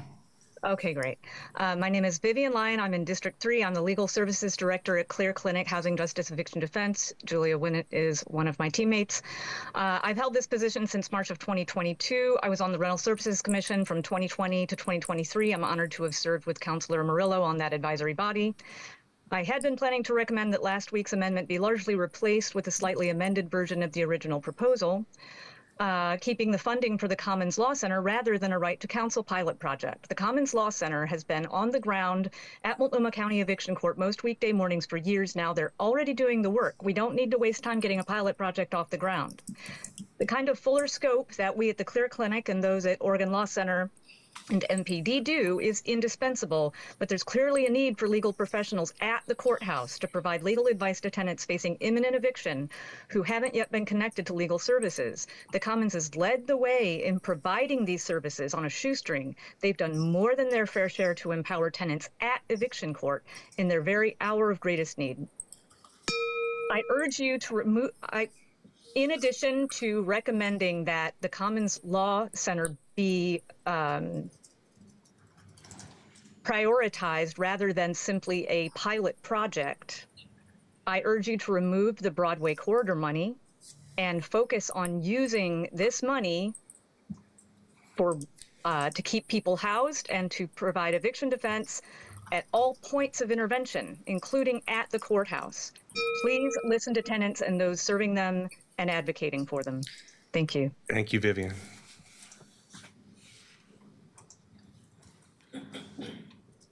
Okay, next up we have Squire. Did you, okay. Followed by Lou Church, Christian Rusby, Jeremiah Bullock, Edith Gillis. Hello again, members of the council. My name is Squire, and I'm a librarian with Street Books, a mobile library serving people living outside and on the margins. I support the original Slow the Inflow resolution prior to the amendments that were made at the cost of low-income renters facing imminent evictions today. Every day we are seeing people lose their housing. Every day we are witnessing the inhumane sweeps of our unhoused neighbors. Every day we are hearing the stories from our patrons of losing everything over and over and over again. These overwhelming losses are absolutely avoidable. Our current system is creating more houselessness than it is preventing. Preventing evictions before they occur is the most effective way to protect low-income renters. Rent assistance is so very necessary to support people close to houselessness or leaving houselessness. As living costs continue to rise and funding for rent assistance continues to be cut, we must redirect funds to eviction prevention and rent assistance. Mayor Wilson, we do not need any more temporary shelters. We need permanently affordable housing now. And yet in the past 5 years, the city has spent $325 million solely on sweeps and shelters rather than help people stay in their housing. It's disgusting to see you engaging with bootlickers and right-wing provocateurs punching down upon the most marginalized and vulnerable. Housing is a human right. Local funding is an investment in our future, and in our reimagining of the future of our city, everyone is fairly housed. Thank you. Thank you. Go ahead. I'm Lou with Portland Gray Panthers as a member group with Molly Hogan's Welcome Home Coalition. Gray Panthers absolutely supports council allocating $21 million approximately to fight evictions. 2 points today, Panthers generally, and a specific anti-eviction campaign. First, we want to thank council members who've talked with Panthers at PSU or on Gray Panthers Talk Radio before and after the election. Thanks to Annalita, Alana, Mitch, Olivia, and Portland Mayor Keith Wilson. Some politicians so far, Dan Ryan, Eric Zimmerman, Loretta Smith, Steve Novick, have been MIA with Panthers after getting elected. On housing, stop evictions, stop the sweeps. Panthers absolutely oppose the proposed eviction, February 24th proposed by Ivory Matthews of Emma, a Gresham tenant age 65, by the sketchy landlord outfit Home Forward, also known as Home Backward. For years, this quintessential sketchy landlord, Home Forward, keeps evicting Emma over time to tear down her buildings over and over again. Enough. For the current resolution, Panthers oppose efforts by what you might call submarine maneuvers, perhaps, by Zimmerman and Novick to take money away from rental assistance vis-a-vis sketch amendments. Stop crypto-fascist evictions. Enough. Thank you, Lou. Okay, last call for Christian Rusby, Jeremiah Bullock, Edith Gillis. We'll go back to Sandra De La Rosa. Sandra here? Here we go. Okay.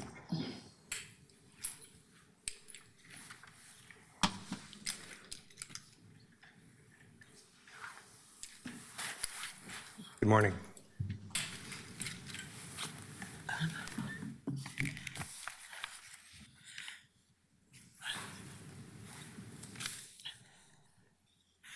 Before I start, may I ask for reasonable accommodation, a little bit of patience and understanding due to neurological Absolutely. Stuff. Take your time. I came here to tell you the testimony from last council meeting. However, that was traumatizing. You guys were all there.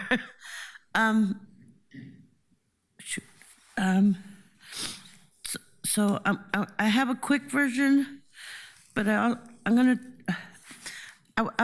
guess I'm asking before I start.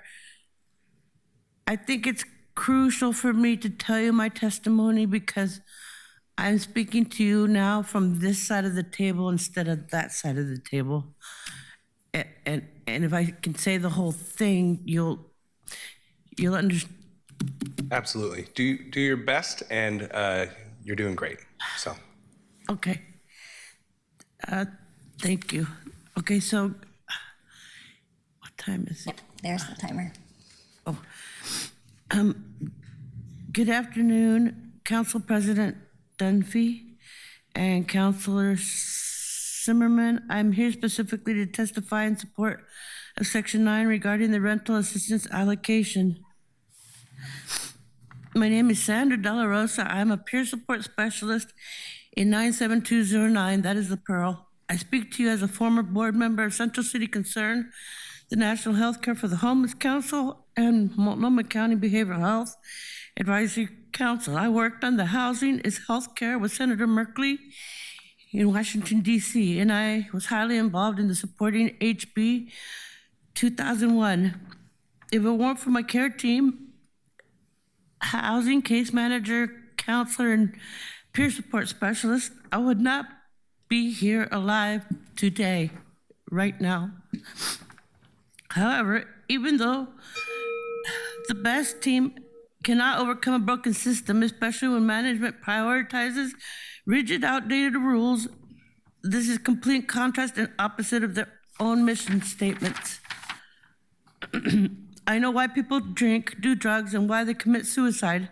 Nobody asks why they are homeless. It is because constant restarting is re-traumatizing and it breaks people's spirit. Even as a stroke survivor, and I suffered a cardiac arrest due to this exact kind of stress. Basically, I'm asking, it's a solution, okay? It's in the housing bill to have everybody use the FMRs updated to 2026. We're not living in 2022. That is why people are on the streets. And the fair access to housing, this just happened to me. The providers, they ignore the 3-year look back for misdemeanors, and they create permanent shadow ban on housing. The reality is it traps people in the cycle of homelessness indefinitely, regardless of the recovery or growth, and ignores the protection the city of Portland explicitly put in place for its citizens. I'm here today not as a disabled individual, but as a peer support specialist who sees how these barriers impact anyone trying to survive the housing system. When providers use the 22 rent standards instead of the 26 for grants or vouchers, they aren't just making a mistake, they are creating an impossible hurdle for every person in this city who relies on housing assistance. And also, I'm speaking for the people that didn't get to make it through the system. And I haven't always been in the system. I was over there on that side. And for those who think that free housing or whatever, I used to, judge too, but I'm literally wanting to get into a swimming pool so I could rehabilitate myself, get on my feet, literally get on my feet and get out of the system. So I hope I'll have to get you the last thoughts here. So we could. Vulnerable people count. They count, and so do I. I am sitting here today for every person who didn't survive the stress of the system. I am their voice today. I'm asking you to enforce the 2026 FMRs universally. I trust you, the council, on this because, it was to the mayor because of his passion on the subject. I trust this committee will ensure these agencies live up to their missions. This will be your success and our success as a community. And if we work together, the city council and the community, then that's unity, and that's when we can truly say community is unity. Thank you. Thank you so much for being here today. Sorry. You did great. Sorry.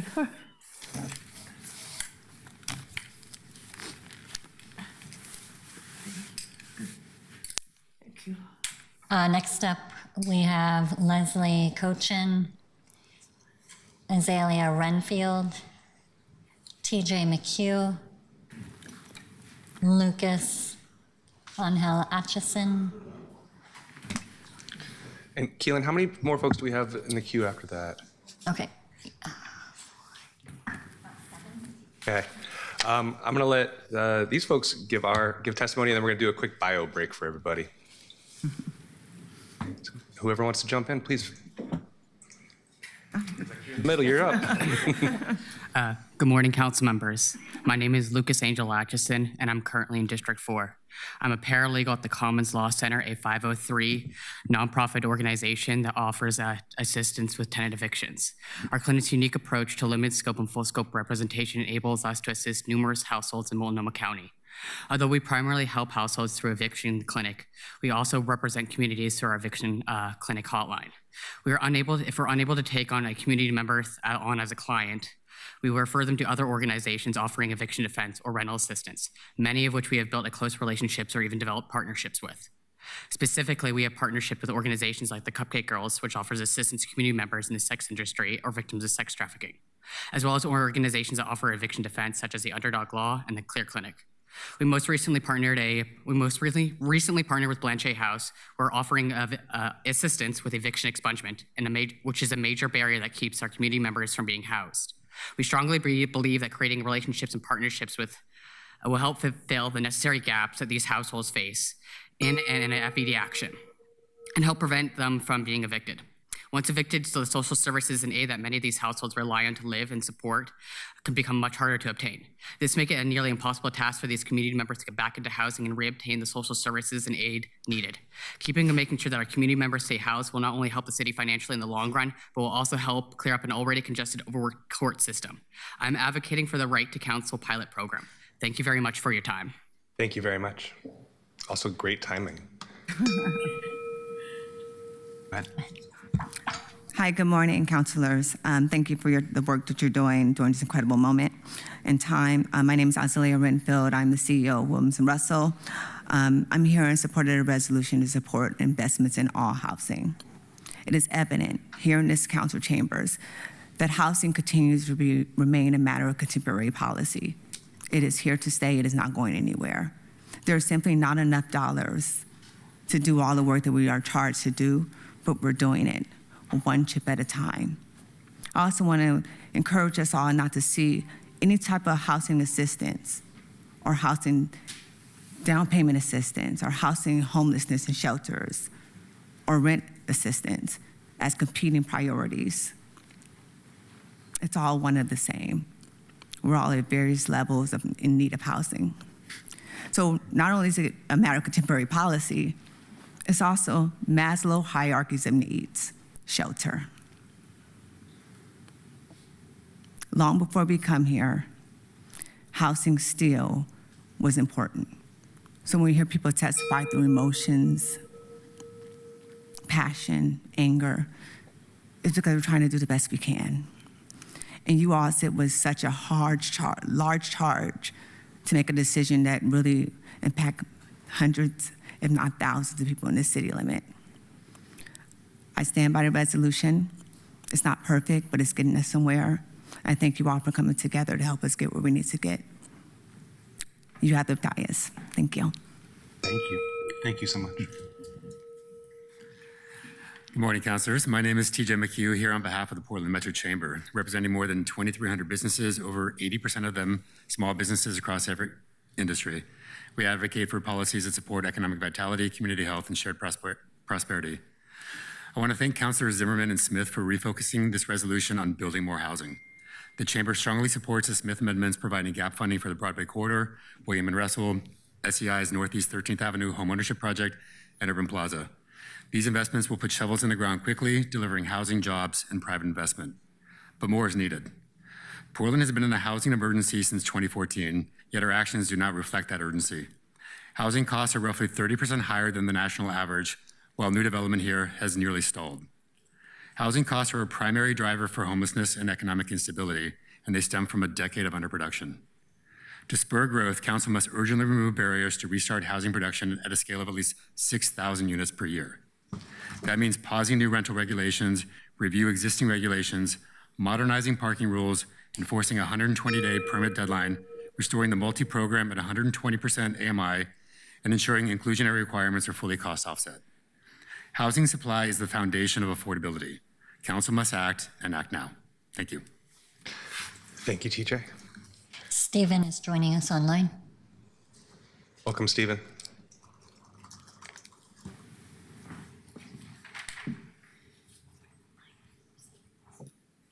Yeah. Good morning. It is still morning for 3 more minutes. My name is Stephen Crawford, and I am the legal director at Fair Housing Council of Oregon.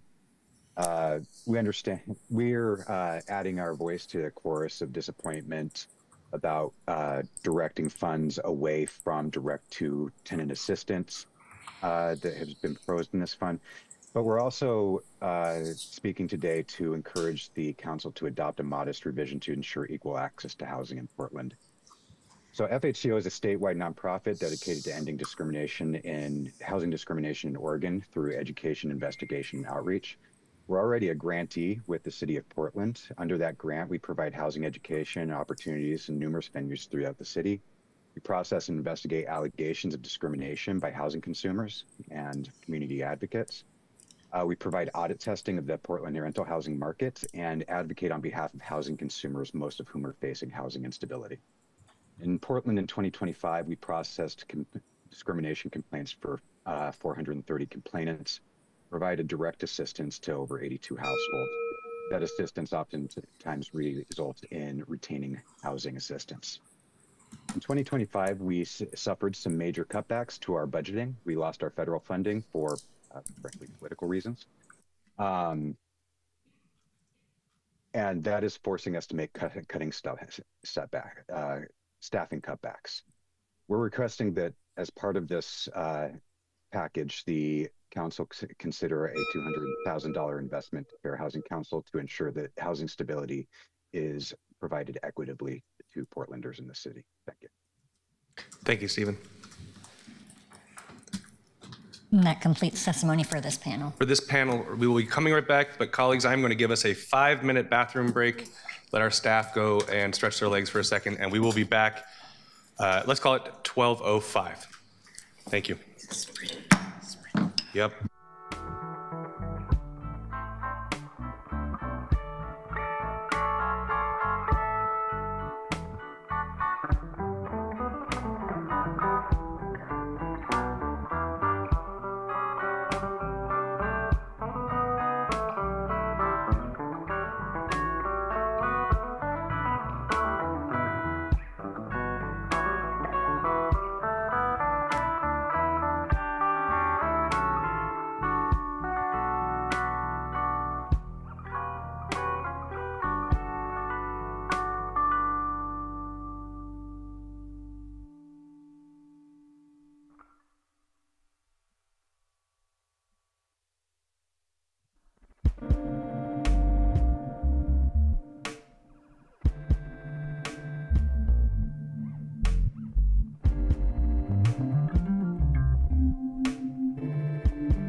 We are at 12:06. We're coming back in. We got some folks online. We got quorum. We're coming back. We are back, ladies and gentlemen. Gonna get the rest of our testimony done. Keelan, if you could please call up whoever is left. Or I guess we had 7 left, so the next panel. All right, thanks. Just last call for Leslie Cochin, Cameron Graham. Okay, moving on. Oh, sorry. Cameron. Great, thank you. Thank you for being here, and thank you for waiting. Great, thank you so much. Am I ready to go? You jump on in. All right. Hi, I am Cameron Graham, Executive Director and Staff Attorney for the Commons Law Center. Pronouns are she, her, hers. Obviously, I'm here to support the slow the flow amendments. I was originally here to talk about how we fit into the 1.2 million. I would also like to talk about how we fit into the right to counsel, excuse me. As my predecessors and colleagues have already said, we are already implementing that model. And when I've met with other people doing this work, there's no need to redo the model. We can hit the ground running. In fact, we, again, do this every day, as my colleagues have said. You've heard about our model. We are in person, we are free, we are trauma informed, we are on the front line. And I think our stats speak for themselves. I know we've had some testimony and also have sent packets to all of the counselors. The Commons is dedicated to access to justice and is evidence-based. We are dedicated to helping our community and to be flexible and responsive to community needs. Our model is based on community feedback data from the Oregon State Bar and the Portland State Urban Planning Department. Both organizations have identified a gap between traditional legal aid services and private bar attorneys, which again is about 80% of those who need legal assistance. And we are collaborative and dedicated to helping the city of Portland and the people living in it to be able to maintain housing and to be able to fill their life goals and do that in the least trauma-informed way, or the most trauma-informed way. Thank you. Thank you so much. Next up, we have Cecilia Powers, Felisa Higgins, Sean Perry, Noah Kone, Frida Walker.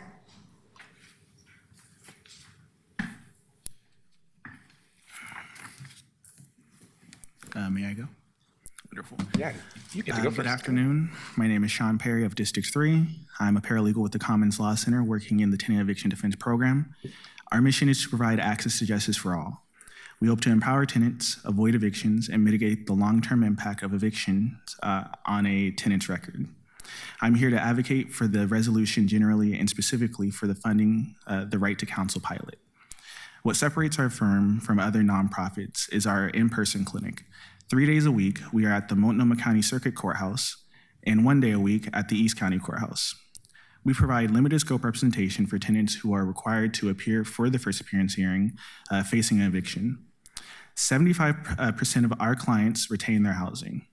Last year, we assisted over 1,000 households facing eviction for mainly non-payment related issues. The work we provide for our clients does not end at clinic. Our team members perform 2 and 4 week post-clinic follow-ups. We believe it's important to remind tenants of their legal rights, to provide more agency resources, or if needed, get them in touch with other legal representations. Unlike the many tenants our firm helps, landlords have more funds available to hire an attorney or agent to represent them and navigate the legal process on their behalf. There needs to be more resources for the people who are facing an eviction, whether that is to provide rental assistance, relocation assistance, or to provide legal representation. If we do not allocate these funds properly, there will be more evictions and more tenants will be displaced from their homes and become houseless. I urge you to vote yes on the right to counsel pilot, and thank you very much. Thank you so much. Cecilia? Oh, Cecilia, go ahead. Thank you. Good morning, y'all. Morning. I'm a resident of Good morning. District 2. I work at Fair Housing Council of Oregon. I'm one of the 2 statewide enforcement investigators. HUD has gutted our main source of funding, and now I'm on the verge of being laid off. I accepted a layoff offer. I've had a short bout of housing precarity about 15 years ago, and that alone was enough trauma to propel me into working in housing advocacy for the last 15 years. When I got to Portland, I helped launch a ballot measure to initiate a right to counsel movement. It was unsuccessful. Prior to that, a certain law center who is very smart and has their ears to the ground consulted with me and some of my comrades who had started a tenant union on building a program to help tenants at the courthouse. FHCO would be an instrumental part, an important part, even if we have a right to counsel movement here. We get referrals from all the law offices who have spoken today, including Oregon CAT, which is not a law office, but because we occupy a very important and nebulous space of advocacy within the safety net. I've helped countless tenants avoid eviction by providing discrimination-based defenses. I've helped multiple tenants overcome barriers to get into housing. I've even helped many tenants stay on their vouchers. I've also helped homeless tenants seek settlements that have gotten them the funds to get back in housing. I urge this council to support us by approving additional funds so I can keep doing this crucial work, because it's workers like me who make all these plans that are abstract actually work. Thank you. Thank you, Cecilia. Felisa? Hi, Council Chair Dunphy, members of the council. For the record, my name is Felisa Higgins. I am a registered lobbyist with the City of Portland for SEIU Oregon. We represent 85,000 members across the state and many in the Portland metro region. I have prepared some written testimony that I'm happy to send to your offices so we don't have to take up the time. But I want to just say that I appreciate the difficult position that all of you are in, because you have to do all of the things. And I believe that Amendment 2025-478 does do all of those things. You have to provide tenants protections through the legal system that we have. You have to give people eviction prevention and make sure that there is eviction prevention, especially given the cuts that have both happened at the state level, but as well as the continuous attack from the federal government. And you have to invest in building affordable housing and at the same time, keeping a functioning shelter system running. I believe that this amendment accomplishes some of those things, not nearly enough in any of these areas. And I know that you're under very tight budget constraints, but I believe strongly that the money that is set aside for the development is a helpful protection for our future, especially when it comes to workforce housing. And I think that there's been a lot of discussion about the affordable housing capital stack, which we need all of the above. So I would just encourage your support. And again, I'm happy to submit written comments. Thank you, Felisa. Checking for Noah Kone. Frida Walker. Okay, followed by Steph Routh, Kimberly Horner, and Kurt Krieger. Go ahead, Steph. Okay, quick like a bunny. Good afternoon, President Dunphy and members of council. My name is Steph Routh, and I come before you today as a resident of District 1. I urge you to support the Slow the Inflow resolution as originally proposed by all three of my District 1 representatives, for which I thank them. It is a thoughtful response to our neighbors' immediate needs. I am primarily concerned that the recently proposed amendment redirects over 1/4 of these funds, the largest line item in this resolution, to the Broadway Corridor project downtown. I understand that the Prosper funds are contingent on an ask to the legislature based on this morning's conversation, and if that request is not funded, it goes back to rental assistance at the end of the calendar year. Families receiving eviction notices don't have until the end of the year, and I respectfully submit to you that these funds have been sitting in fallow for long enough. District 1 is the most diverse district in the city, and our median income is about $30,000 lower than the rest of Portland. That means rental assistance and other supports for low-income renters would be equitably distributed to our historically underinvested communities. East of 82nd Avenue is also where a strong plurality of Portland's school-aged children live, and housing instability has profound impacts on educational attainment. So thank you so much. Please pass the resolution with those funds redirected back to the programs that will help low-income families housed. Thank you for your time and your service to the city. Thank you, Steph. Kurt? Kurt, you're muted. Sorry. Hello, my name is Kurt Krieger. Good morning, or now afternoon. Council President Dunphy, members of the council. My name is Kurt Krieger, and I am speaking for Hacienda CDC. a community of color based in the Cully neighborhood, 6700 Killingsworth, Northeast Killingsworth in District 2. I wanted to speak briefly about capital financing. There's been a lot of conversation about the Broadway corridor, and there are many projects that are of great need in the city.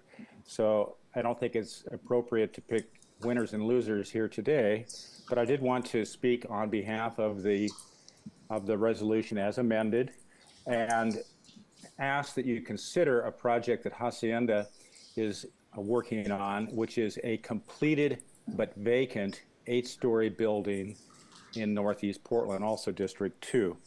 It's a 5627 North Minnesota Avenue. The previous developer defaulted. The bank and the investor have taken it back, and it can be placed into service this year. So instead of putting forth projects that are multiple years away from assisting people, Hacienda would very much like consideration for $3 million for what they call Monarca, something named for the monarch butterfly. And I'd like to also support the package of legal defense funds in this resolution as well. Thank you. Thank you, Kurt. Okay, last call for Frida Walker and Kimberly Horner. And with that, testimony is completed. Thank you.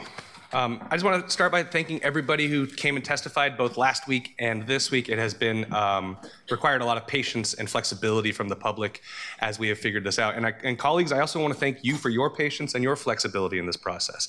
Nothing about this is going how it should. We should never find $20 million that is dedicated to serving our people. And I want to let you know that the process around this also wasn't how I would have liked to have seen it go. It is unlikely, but certainly possible that there is a couch cushion somewhere in the city that has other dollars sitting in it. And if that becomes the case, as we are checking every couch cushion and auditing every fund and determining where every dollar is supposed to be, it is my dedication to you that we will change the process and it'll be different if we do find those funds going forward. But we are doing the best with what we can right now. I think we can all agree, and I think we've heard from both testimony and every amendment and every comment on this dais, that we are in multiple crises right now, and there are countless problems that we could be solving with finite dollars. And let me be very clear, this $20.7 million will not solve any of these problems in a meaningful way, and it won't even meet the gap that we saw in budgets cut last year, and it certainly won't meet the gap that is likely to happen next year. But we have to do the maximum good with the minimum dollars that we have here.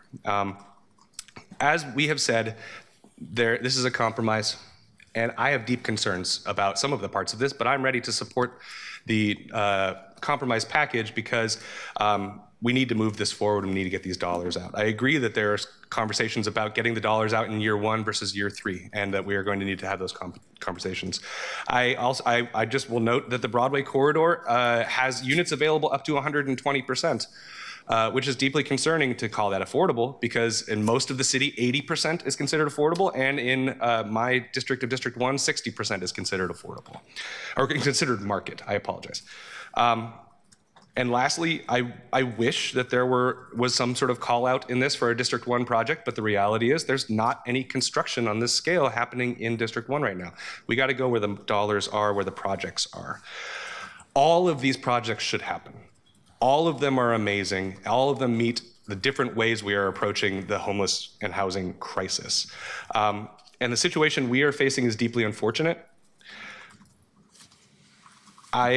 Before we move to councilors' debate, I would like to pull up, I had my staff pull together a document that we shared with everybody to try and compare the different amendments that are on the table, because there's a lot of moving parts. And I'm hoping, Keelan, if we could pull that up on the screen for folks to see. We laid it out so that folks can see the original proposal, what is now being called the Zimmerman amendment, the Novick amendment, and the District 1 councilors amendment, the new one that was addressed today, to try and lay out in the buckets sort of very clearly where are these dollars going and where have they moved across that. When we get that up on the screen, I will then turn it over to colleagues for debate. And if folks want to jump in the queue, you're welcome to. I see there are already two. I want to give just a second before we get this up, before I call on you, Councillor Koyamaline, if that's okay. And again, patience, thank you for the patience for everybody at home as we have figured out both technology and moving to our first virtual meeting and a whole lot of things through this. It's been a learning experience, friends.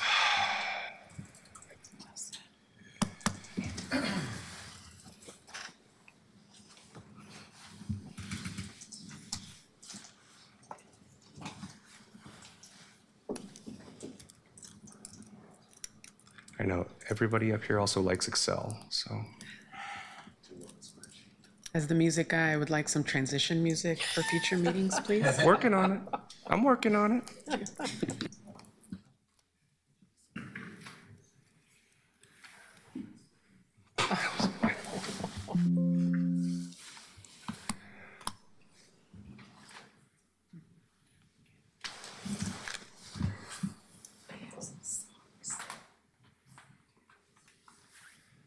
Just very quick to help frame the conversation, I've asked my aide, Eben Hoffer, to come up and walk us through the document that he created, just to help everybody make sure we're all on the same page, including everybody at home. Eben, please take it away. Hello, everyone. I'm Eben, for the record, Eben Hoffer. I've created a very rough rundown of allocations between these different versions. This is not considering some of the granular breakdown of which organizations may be providing rent assistance, and it's not considering the year one versus over year three considerations. It's really trying to just bucket things in a general way so that you can see it visually. So please don't consider this law. It's not and can't be. But hopefully it's an assistance to everyone to see where things are going. We are looking at the original resolution, the amendment now called Zimmerman 1. I'm not sure where we're at procedurally, but the amendment to Zimmerman 1 called Novick 1, which can be considered if Zimmerman 1 is adopted, and the new District 1 Councilor Avalos Smith Dunphy 3. So the things that we, is that clear? Yeah. Thank you so much. Are we able to share that? Is it working on it? In the interest of time, Councillor Koyamaline. Oh, here we go. Hey, look at, see, that's all I have to do is I have to move on and then technology works. Okay. There we go. So colleagues can see we have, as Eben said, we've bundled the different types of funding that we were trying to compare like with like, to give everybody a rough sense of where we started, where we went, and where we arrived this morning. And I'd like to just leave this up on the screen while we begin council conversation. So Councillor Koyamaline, please kick us off. Thank you, Council President, and thank you so much to community. Thank you for showing up. It's not lost on me that many of you have taken time off work, time away from your families to be here. It means a lot. The goal should not be complicated. The goal in using this money should be keeping elders, families, people with disabilities, people at risk of eviction housed right now, this winter, full stop. That is what renter paid dollars should do. And honestly, that's what our constituents are clearly asking for, and that's what, very importantly, evidence tells us works. I want to remind us that these are one-time funds. This is an opportunity to stabilize Portlanders during a very unstable, scary time. Let me be clear, something like rent assistance is not a permanent entitlement. It's a short-term intervention that gives Portlanders breathing room and some dignity. When you give people direct assistance, you allow them to make their own choices, to stay near their kids' schools, their doctors, their jobs, their community. That flexibility is not a flaw, it's literally the point. Prevention works because it meets people where they are before the system has to pay far more to respond to the crisis. I want to speak about this Broadway corridor project specifically. And as we're hearing some of this testimony, now other projects are reaching out because they too have funding gaps. So it is concerning to me why the Broadway Corridor project is being prioritized here. Our Housing Bureau has already committed up to $37.5 million, I think that's right, plus another $4.5 million in TIF dollars for a total of about $42 million to this project. So why are we pulling dollars intended to help low and moderate income renters and redirecting them to a development that is already heavily subsidized? Why are we doing this instead of housing vouchers, rent assistance, rent buy-downs, or other proven interventions that directly support people instead of investors? Councilor Zimmerman, this proposal came out of the Finance Committee on January 12th. I want to ask directly, how does this prevent people from falling into homelessness right now? And do you have data to support that claim? People clearly are showing up to testify in force. I think, like many of you, I have hundreds of emails in my inbox right now asking me to protect low-income renters. And overwhelmingly, constituents are concerned and very frustrated and angry that once again, it feels like there are backroom deals that are made to benefit developers over everyday Portlanders. They're really tired of decisions being shaped behind closed doors and then presented as an accomplishment.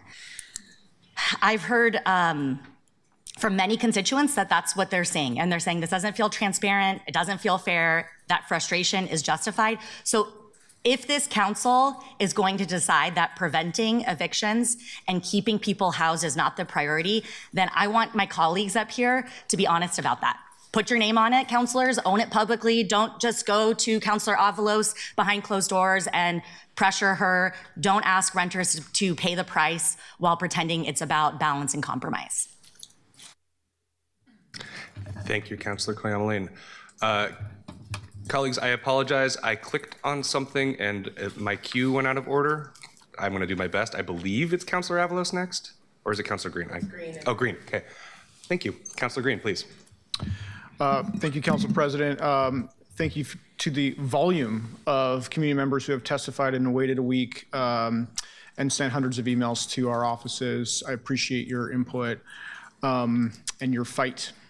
I'm speaking today with two ideas in my mind. The first is I am speaking in support of the newly revised Avalos, Smith, Dunphy amendments, with the reservation that I really do not like the sort of grand bargain, so to speak, as it were, for the money to go to the new affordable housing gap funding proposals, and I'll tell you why. It's not because I don't think that we should do those projects. It's just that I know that with the economics of affordable housing in the city of Portland right now, I struggle. I struggle to think about how we can lease up a set of units that range from 60% AMI to 120% AMI when you can't even lease up units at the 60% AMI because they're so close to market. And in fact, at the range that we're thinking about in the parcel 6 at Broadway Corridor, I don't know how it's any different than market. It might be, in fact, be higher than market. And there's still a capital stack to assemble. Meanwhile, we know that there are 1,800 units in the community that are in the regulated system that are lying vacant because they carry debts on their balance sheets that put a floor on the rents. And so they're stuck in a situation where those units are too close to market. And so with one-time money, I don't know why we're not taking that money and just buying down the rent on the existing units that we have, which, by the way, yields benefits for decades. And by my math, if we expanded what the Portland Housing Bureau is already doing, you can cut rents for the renters in those units by 18%. One-time expenditure, 18% over the life of the regulatory agreement. That, to me, is the smart economics on this play. I'm going to support this amendment because I like everything else. And I like how hard y'all fought to assemble this. I think it shows the compromise at play. So if this passes, I'm going to move Green 1, which I've emailed to all of you, that does just one thing. Actually, technically two things. It zeroes out all of the one-off by name gap funding financing of a total of $8.1 million. and it adds it to, I guess in this spreadsheet, it would look like affordable housing portfolio stabilization to the dollar, with the express purpose that it is for rent buy downs in any of our affordable housing providers anywhere in the city. And I think what you'll find is that's going to provide benefits to every single district. And it allows us to show voters in the city of Portland that we're good stewards of our public dollars, because we're willing to act right now with the dollars that we have to make people's lives better today. And so that when we ask them for money in the future, they might be willing to say yes. Thank you. Thank you, Councilor Green. Councilor Avalos. Thank you. So a couple of things.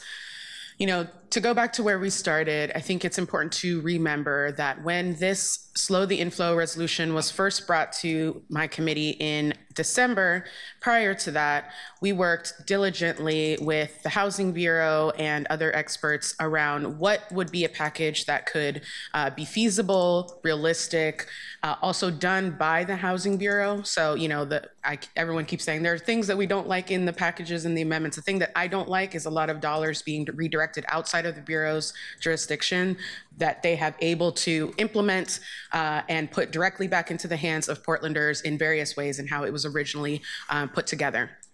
And importantly, I talked at length with the Housing Bureau and with the Budget Office to discuss what it looks like to spread this out over a couple years. That's why it's like that. And specifically was requested to be that way because, again, it was not feasible for dollars to be spent out immediately in this year. And now we're in January, we're in February, and now we have even less time than we did back in December for it to go out by the end of this fiscal year, which is June.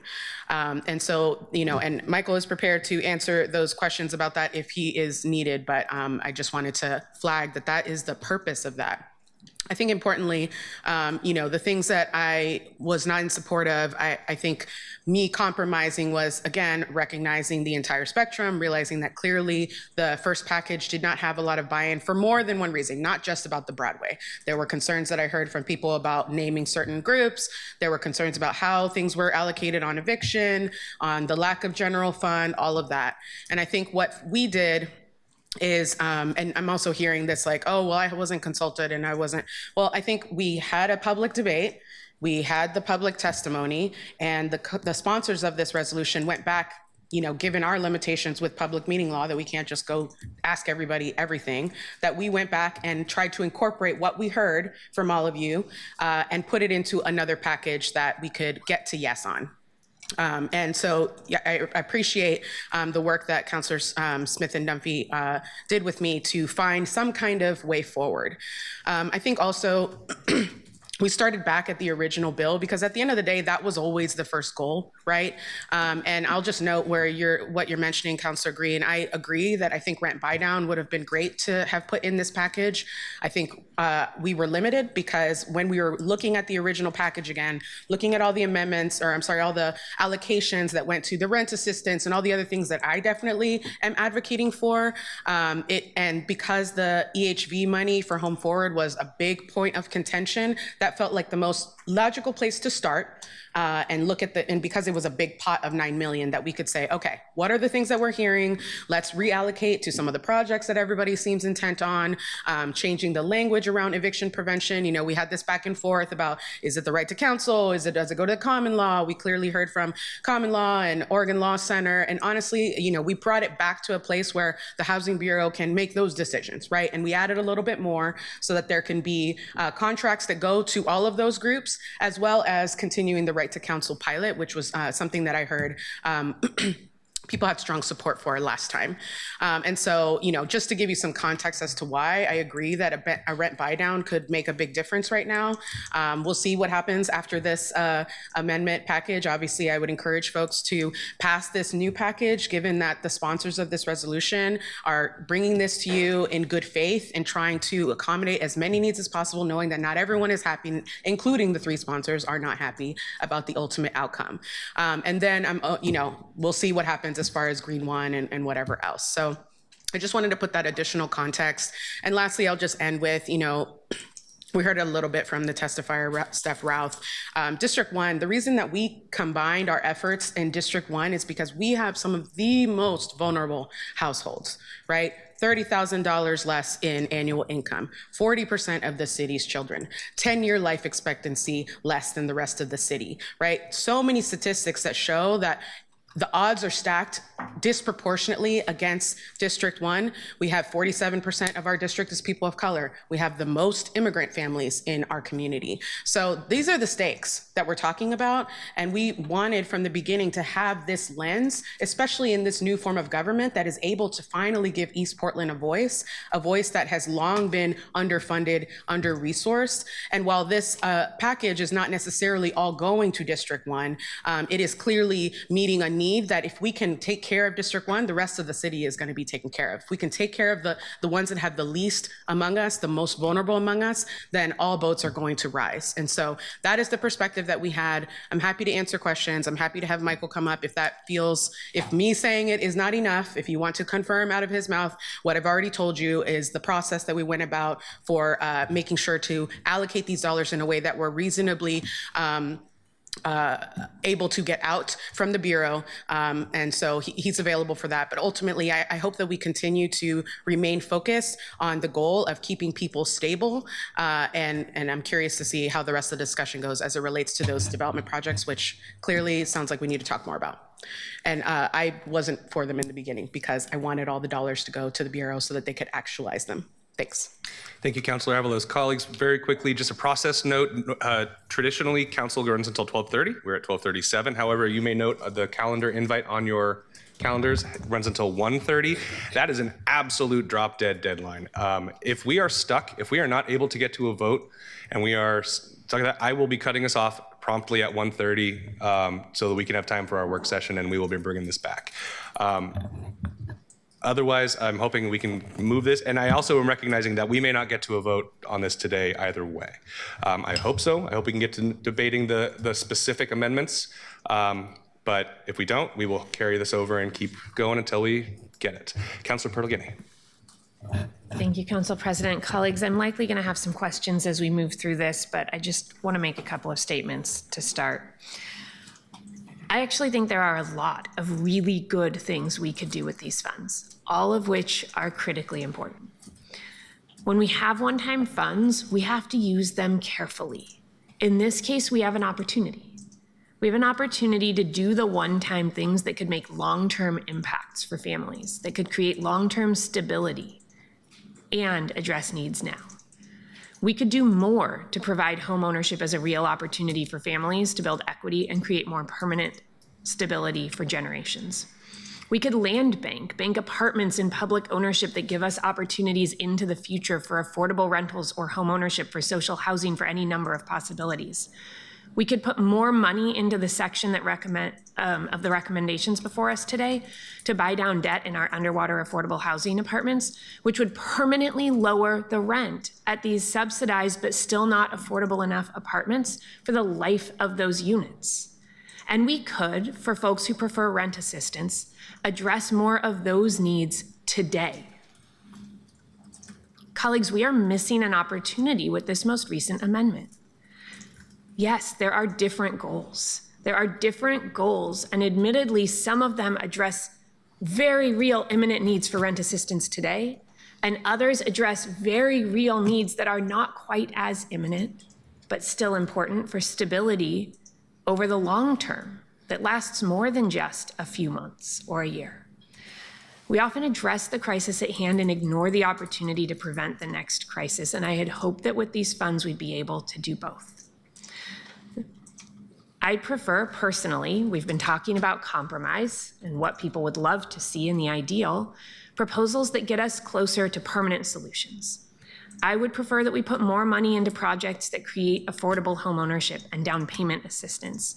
I would prefer that we put more like $5 million into portfolio stabilization to fully buy down debt in some projects and make sure that we can pilot in a few properties some security need changes. I would prefer that we look at how we can ensure we have enough housing into the future. But what I won't do today is continue the terrible precedent of creating ongoing programs with funds that we know we won't have again. And what I see in the new amendment, by stretching funds over a 3-year period, is that we are entrenching ourselves in ongoing programs that we will not have funds for moving forward. So I want to make a point about rent assistance. I actually think, I haven't done the full math, but even with the clawback of funds in the Broadway corridor, less money is available now for rent assistance in the District 1 version 3 amendment than there was now in immediate rent assistance in the District 1 versions 1 and 2 amendment. If we're going to move in the direction of rent assistance, colleagues, let's act like it's an emergency.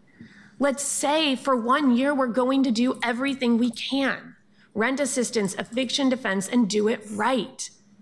I cannot support a slow trickle over 3 years. If the Housing Bureau can't spend it all in the next 4 months by the time this goes into effect, that's a good problem. Let's give them the carryover, but let's have them spend it like it's an emergency.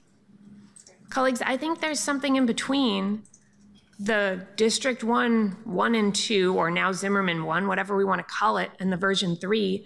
If the issue is with the length of the funding and maybe not getting the match for Broadway corridor, let's talk about that, but in a realistic perspective that looks at the full fiscal year, not just a few months.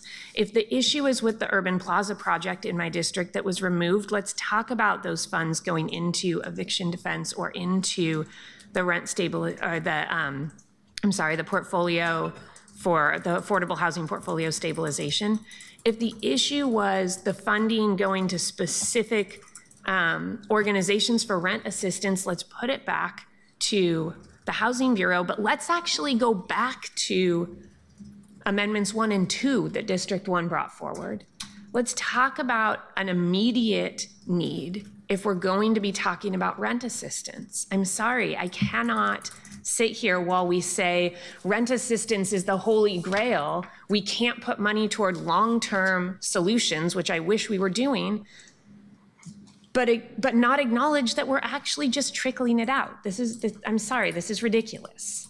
So I put that out there as a potential other version. I don't have it drafted because I did not know we were going to see a new version until I sat down at this meeting today. I am happy to draft it if folks would want to move in that direction, but I cannot support the version 3 before us.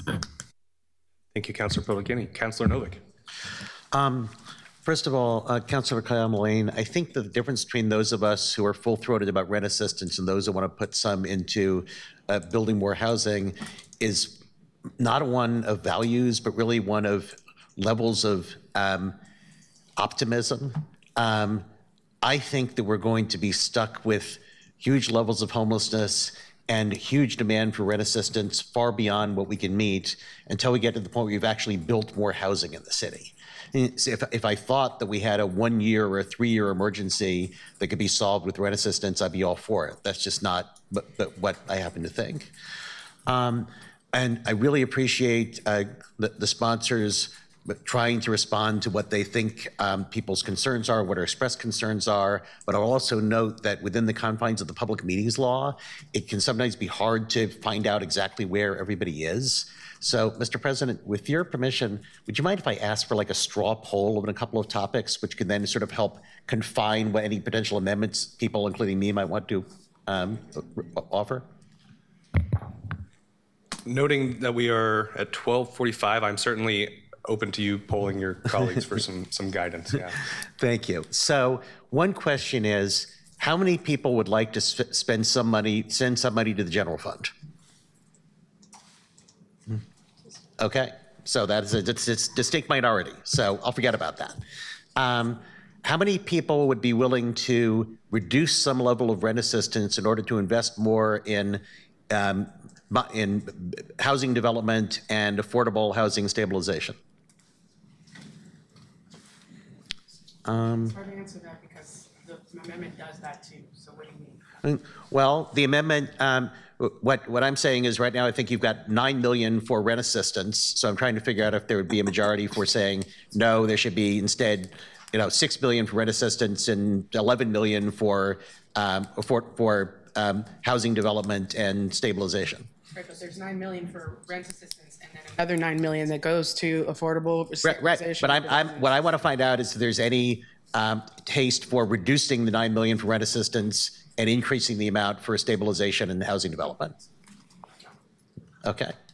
That scales things down.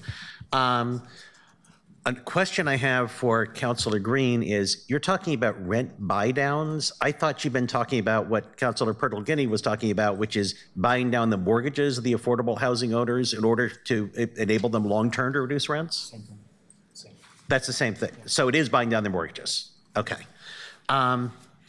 So I actually am somewhat torn between the investments in actual affordable housing projects like Broadway and the idea of these buy downs in order to maximize the use of our current affordable housing portfolio.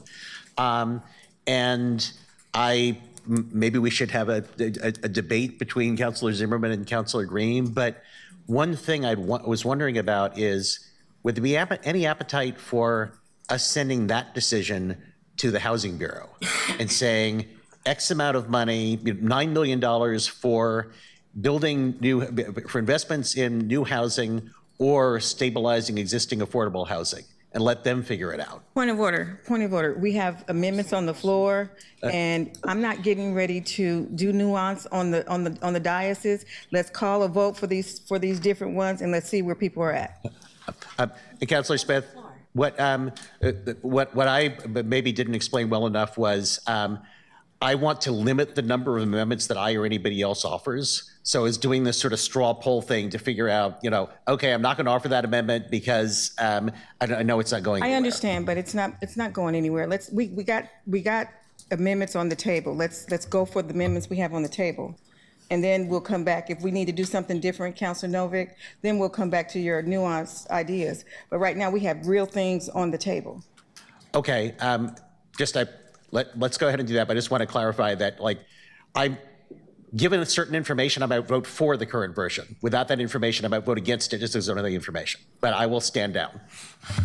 I appreciate any colleagues' efforts to try and help us all find clarity. Councilor Smith. Thank you. And I'm going to be very brief because I think I just said what I said. I hear you, former Council President Pertolguini. That is so true. We should spend monies on one-time things. I am not for the extended 3 years, but I agree to it because our District 1 councilors, we came together to unify, and everybody gets a little bit of something. So I would like us to call the question for our amendment, and let's see where we're at. Because a lot more talking, everybody knows what it is. So more talking is just going to get confusing. It's going to create a lot of nuance that doesn't need to be there. The only thing you can count on is we did the right thing and we put our amendment up. Let's see if y'all want it. If you don't, then we can come back to the drawing board. But I'm not going to sit up here and talk about nuance when we got things on the table. So, Councilor, are you moving the amendment at this moment? I move to put it, yeah, to call the question. Which one?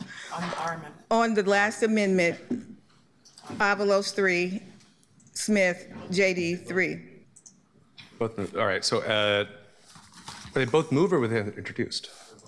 They both have been moved, okay. Okay, So, are you calling the vote. okay. Do we have to take a vote on the call of the question? And then we vote on the amendment? After the debate is over, or is it? Are you looking to limit debate as well? Call the question. Okay. On the District 1, colleague 3, this one.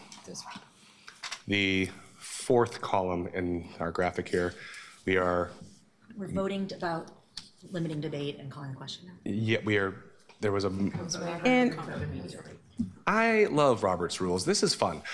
We are voting to vote. Is that right?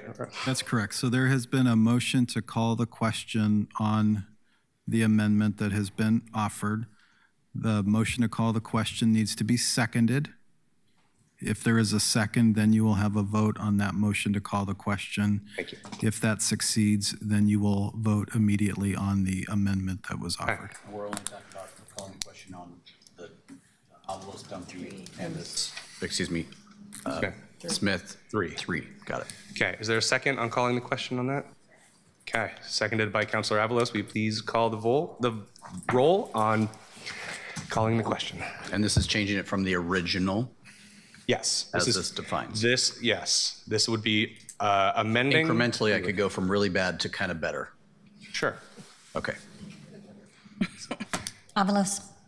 This is on calling the question. It's on calling the question. We will vote again on the question. substance. Yes. Yeah. Smith. Yes. No. No. Portal Guinea. No. Ryan. No. Cleona Lane. Yes. Mario. Yes. Novick. No. Clark. No. Green. Yes. Zimmerman. No. Dunphy. Yes. The motion to call the question fails with 6 yes votes and 6 no votes. Councilor Zimmerman. Thank you, Mr. President. So I just am really appreciative to Ms. Tanisha from the Williams and Russell Project, who came in and testified to previously we had SEI testify, and also for those in support of Broadway. I certainly did not author what's on the screen here, Zimmerman 1, but I think that those of you who did author that by abandoning it today was disappointing, because I think it was a reasonable and good compromise that you all introduced last week, and so that's why I've taken it up. I think that it is a good mix of the priorities that most folks have talked about today, and I think it's an important mix that doesn't delay in the multi-year rollouts. I am in particular glad that you picked up in the former District 1, but now Zimmerman 1. I'm glad you picked up the projects, and I'm glad that you picked up or increased the affordable housing portfolio stabilization. In my conversations with the Housing Bureau, I thought that to be quite wise when I talked to them. And largely, that is why I wrote a competing ordinance that passed through finance. And so I offer that as, this is just a resolution we're talking about today, but eventually by our own city code, that ordinance is going to come forward at some point. And it passed finance, and it largely reflects what you see here in Zimmerman 1, but Zimmerman 1 now does have some compromises that I appreciated that. Going with this most recent amendment that you all have introduced today, which in my conversations, I'm not sure how much of it was all of you versus kind of written by one person, but the reduction in that portfolio stabilization is pretty concerning, because I do think that Councilor Green makes a very important point on that. And in theory, I think we agree largely in its point. There was some strange testimony today, and it just reminded me of the rules for thee and not for me, and I am concerned about that. Reach CDC testified today, and I just want to note, I'm reading an article from about last year about how Reach CDC reached out to the city of Portland for $2 million for their projects. How Reach CDC, we've heard previously about their vacancy of their units, and they sent their government relations person in today to say, don't give out money to other people in the other projects. I thought that was very disappointing. Building units is part of the fabric that is going to help us get forward. That is why I am agreeable to these compromise packages. I don't think that the city of Portland should move fully into Multnomah County's line of business, which is rent assistance. I do think that the city of Portland has to keep its eye on developing new units. One of the things that I think is amazing about mixed income neighborhoods is that mixed income neighborhoods are the types of planned development neighborhoods that I think can thrive in the long term, because they have a variety of types of units, a variety of types of residents, a variety of types of ownership and rental, a variety of types of businesses who operate in the retail space, and the really great ones even have other working and employment space for offices. The Broadway corridor in large is our next planned development, and the city of Portland and SEI and the Urban League and others have funded a deeply affordable block called 4A. that portfolio is going to go forward with hundreds of units developed at some of the very affordable levels. The next level of affordability is Block 6, and that's why I am so dedicated to the 5.6. And I recognize that I think a significant part of the concern for the 5.6 million of Broadway has a lot to do with people's concerns about District 4 or about me. But let me tell you, if you don't like me and you don't like District 4, I hope you do like planned communities with mixed income, and that we have an opportunity to send an important signal. Portland is not a place people generally will invest in. It is going to take other people's money to invest in Block 9A, 9B, 9C, 7, 8, 5, 3, and 1.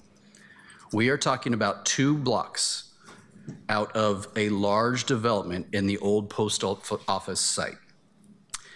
If we end up only developing Block 4, the one that is fully funded, and I think there's been some confusion about how much money has gone into 1. Yes, if we only develop Block 4, I think that sends another bad signal to the larger national market about Portland. If we can build both deeply affordable and middle income affordable, which, by the way, Block 6, 100% of the units are regulated.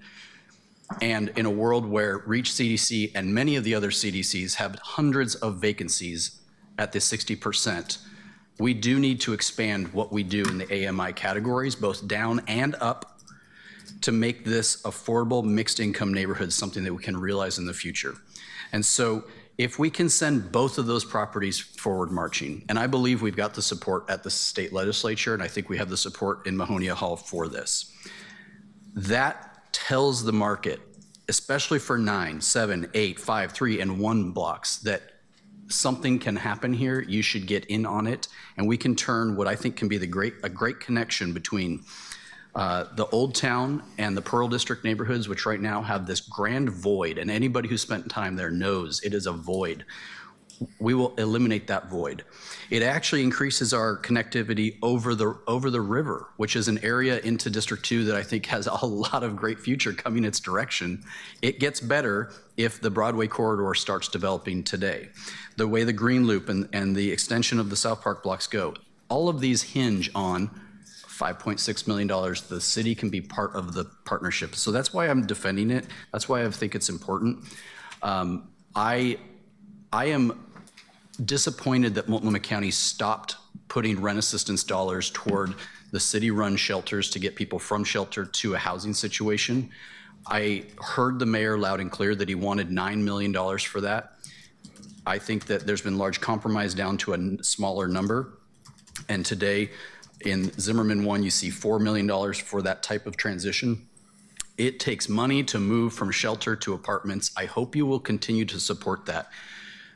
This most recent amendment by y'all has it at 3. I think we'll execute that. I think we can execute 4 million. So that's why I still think Zimmerman 1 is a better option here.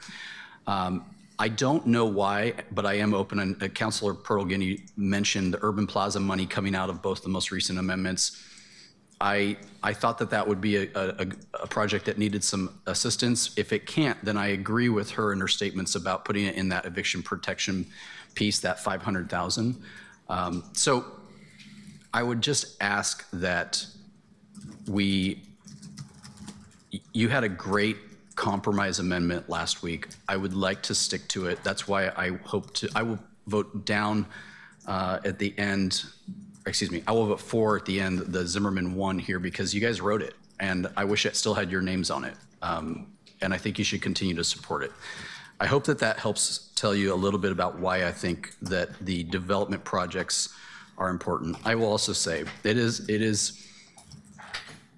I just want to thank again the development groups, Williams, Self-Enhancement, Urban Plaza, and Broadway Corridor, who've come forward, because you all are creating different types of ownership and rental models that I think if you have a long-term lens, you guys are complementary to that. And I very much appreciate your all work, and you've come into many meetings. Thank you, Mr. President. Thank you, Councilor Zimmerman. Councilor Ryan.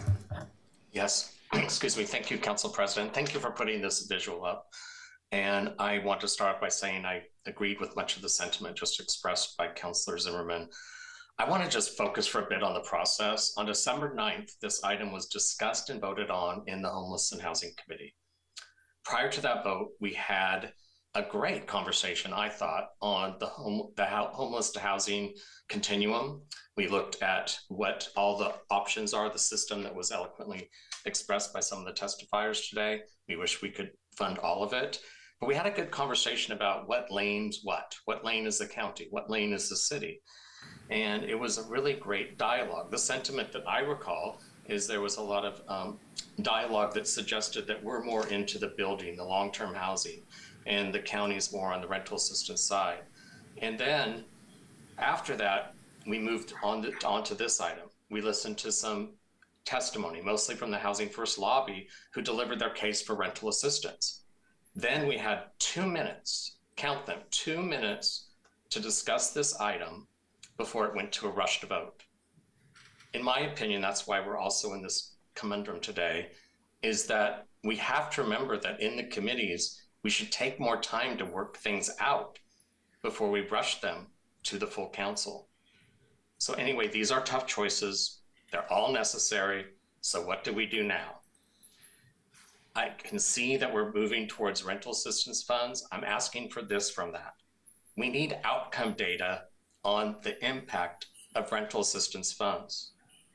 We have income data about where the money goes, but I need to see how people move from dependence to independence by government providing that assistance.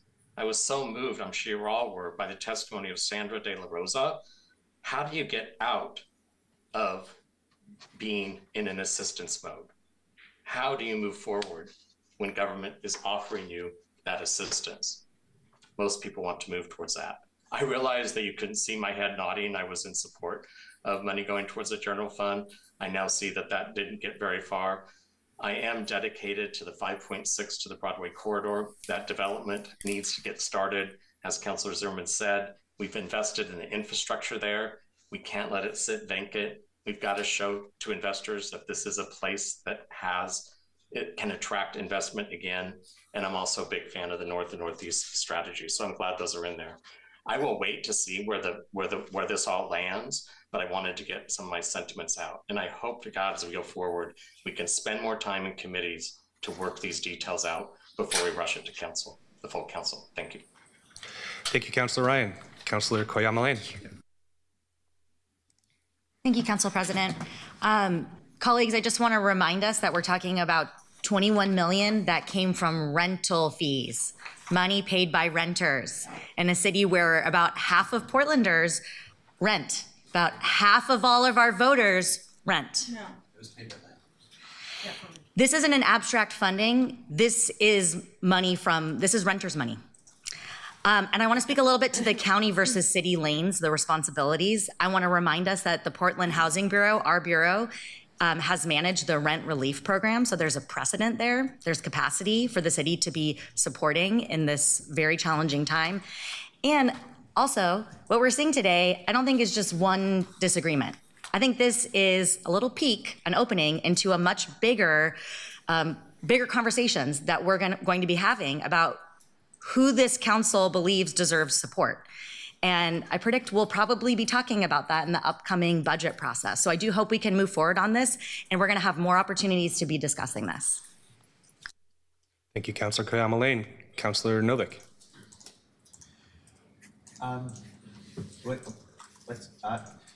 So, first of all, Koyama Lane, again, I think that all of us care about all Portlanders, and I care about the Portlanders who will be around in 2040 as much as I care, frankly, about the Portlanders today. And so I want to pursue policies which I hope will result in less homelessness and less need for rent assistance in 2040 as much as I do today.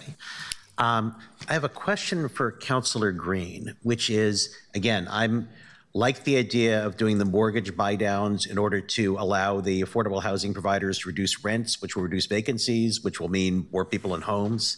Can you tell me whether you think that that strategy is more cost effective than simply giving people direct rent assistance? I appreciate the question. I think if you control for only those who are currently in the sort of regulated affordable housing units, then rent and buy downs are more cost effective because you, rather than eating your seed corn, you plant your corn and you get a benefit that yields over time. But not everyone who receives emergency housing vouchers and rent assistance are in those units. And so I think one of the things I worry about is the complicated interplay between new evictions and then also against the backdrop of us having a hard time placing people in these units. And so if you want my strictly economist answer, I have to hold one thing constant and say, yeah, it's more cost effective in the long run if you have one-time money. How many vacancies do you think could be filled with the amount of money that you're proposing for the mortgage buy downs, and as opposed to how many vacancies exist, period, in the affordable housing projects? Yeah, so on January 12th, Michael Bonacore gave a presentation on rent buy downs to the Finance Committee, and he presented some figures that said they're roughly doing about $6 million, and they got a little over, somewhere around 100 units in play that are reducing rents from 60 to 45% AMI. So that napkin math is $60,000 per unit. So this would just basically double that, roughly. No, actually be a little bit more than that. So I think it's 135 units actually. So it would, you think it would fill 135 units permanently, presumably, at a cost of $60,000 apiece? I would say it more appropriately that it would, over the life of the regulatory agreement, lower those units from 60% AMI rents to 45% AMI rents, which would allow that spread between market to open up. And yeah, I think it would create an increase in filled units. And I mean, how many more units could we fill with another $4 million, say? I mean, I think that's probably a good question for the director of the Portland Housing Bureau. But when I was talking to them about this, they said they have the capacity to do something like 1,300 units around the city with a combination of existing and things that are in the pipeline right now. Could I invite Director Bonacore to come up and help us work through this napkin math? Thank you. Thank you, Council President, councilors. I will do my best. So this is a relatively new intervention for us at the Housing Bureau. The examples that I presented at Finance Committee were investments made in 2 projects that are in the development pipeline, and the investments of roughly $3 million in each one helped sort of buy down the debt in a way that would allow these properties to open when they open their doors and have their grand opening with rents reduced than what had originally been projected in the financing. So there is a in this particular way that we did it, there's kind of a period of time. Well, either at the front end when financing is being put together for a new development, or sort of a reworking of the finances before it comes online. There are potentially other ways to go about rent buy downs for existing properties where a refinancing is done. We haven't built a lot of muscle around that. So these are early strategies that we're trying to be responsive to the moment when we have resources and the ability to be a little bit flexible. I think a larger strategy around this is something we would like to develop and be able to sort of say, our ability to react in the moment to situations is helpful, but, sort of having this larger picture where I could say to you, if we sort of used these 3 interventions and roughly these buckets of money, we think we could get these sorts of outcomes. We're a little bit early days in the moment, and obviously, sort of lacking a dedicated pool to deploy. May I ask the director a follow-up question? Director, Councilor Green is proposing, I think, increasing the amount of money for stabilization of current affordable housing from 1.4 million to something like 8 million. Is that something that you could put to use? Yes. It is. And I hate to put you on the spot, and probably you'll say you can't answer, but if you had your druthers and you had $20 million, Would you rather put it into building new housing, stabilizing existing affordable housing, or rent assistance? Point of order, that's not fair. Point of order. City administrator shaking his head. Let's not put. I'll ask it to the city administrator. Is that more appropriate? No, it's not. Not at this time, no. All right, worth a shot. Yeah, good. Thanks for trying. Councilor Canal. Thank you. I'm going to have questions for the attorneys, just flagging that. And I just want to know, this is a long conversation. It's actually my first time speaking on it other than a procedural clarification. So I just want to say thanks to everybody who's been working on this. I know a lot of work has been done here. While the attorneys are coming up, if you could, please, sorry. I just want to first note that I agree with Council President Dunphy that this process has not been ideal, both in terms of we should not find $21 million in the process of competing legislation instead of just amending existing proposals. I also want to say that a lot of this is about district competition, and we have a lack of guardrails related to regional investment, combined with an increased awareness of geography in the public due to the new council districts. And I think that's created some feelings of my district as being underinvested in. And I think in the past, we just invested in what is now D4. It wasn't D4 then. And then every now and then we threw some money at some key project in another district. That was deeply unpopular with 3/4 of us and our constituents, I should say. And part of why we had charter change in totality and specifically the creation of districts. I think we should have a council-wide conversation around what does equity look like in terms of investment by district, just including discussion about whether or not we should be investing equally going forward, investing to rectify historic harms, and also not just only looking at districts, because obviously downtown is different from far southwest within D4, among other differences. I'd love to see something that has broad parameters. As an illustrative example, I'm not proposing directly 15% goes to each district and the remaining 40% goes to areas of priority or greatest need as a general rule for how we look at spending around the city. And I just wanted to flag that. Getting to this specific thing, and my question for the lawyers, thanks for coming back. Ordinance 189650 lays out usage for the rental registry fund. In the findings of that, it says that the fund is, quote, responsible for contracting out funding for fair housing and landlord-tenant services, developing code and administrative rules associated with local landlord-tenant law, processing exemptions to local mandatory relocation assistance, and providing technical assistance and information in person via email and over the phone to renters and landlords on general landlord-tenant law. My understanding is, end quote.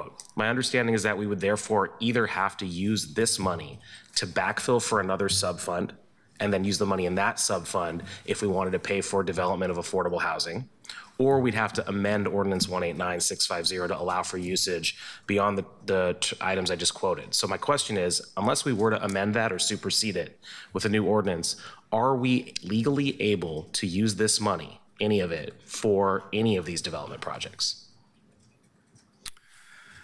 So right now, the resolution before you would state council's intent and expectation for the use of this money. And once you find common ground on that, or at least a majority, then it depending on what you decide, it would take some additional steps. And one additional step you're required to take is having an ordinance actually appropriating the funds. Yes, and Councilor Zimmerman mentioned that a little bit ago. As part of that, you could also bring another ordinance to expand the use of the funds. And we would have to do that in order to fund any of these development projects, is that correct? You would do that. And in fact, if I can use this as an opportunity, because I think this is something that this council can learn from the mistakes of the old council. The code as it's currently written, where it references this fee, it was adopted, I think, in 2018. And so the code on the books says that we're going to have a rental registry and we may impose a fee. Then an ordinance came in 2019 that actually imposed the fee. And that ordinance in the body of the directive sets the limitation and says that fee will only be used for the rental services office. So that's the legal limitation now. What's interesting to me is the code was never updated to reflect that ordinance. And so I think this council could learn from that mistake, and if you are going to make decisions about the appropriate uses of the rental registration fee, rather than just pass another kind of one-off ordinance, you should amend the code.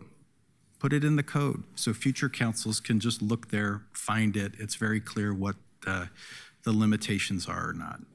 So thank you for that opportunity. I did just think this was an opportunity to use kind of the mistakes of the past to inform better practices in the future.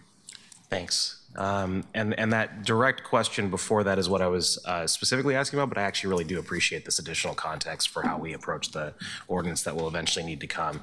But what that means to me is that I am concerned that, and obviously this is a resolution, doesn't directly appropriate the money, but if we're indicating an intent to broaden the usage of it, that kind of contradicts and the sort of underlying principles that Councilor Koyama Lane had indicated earlier about what's this supposed to go to. And so I do have concerns about that, especially given that building new units when we have 1,900 empty units that are regulated right now in the city, absent some sort of context and some sort of policy on that.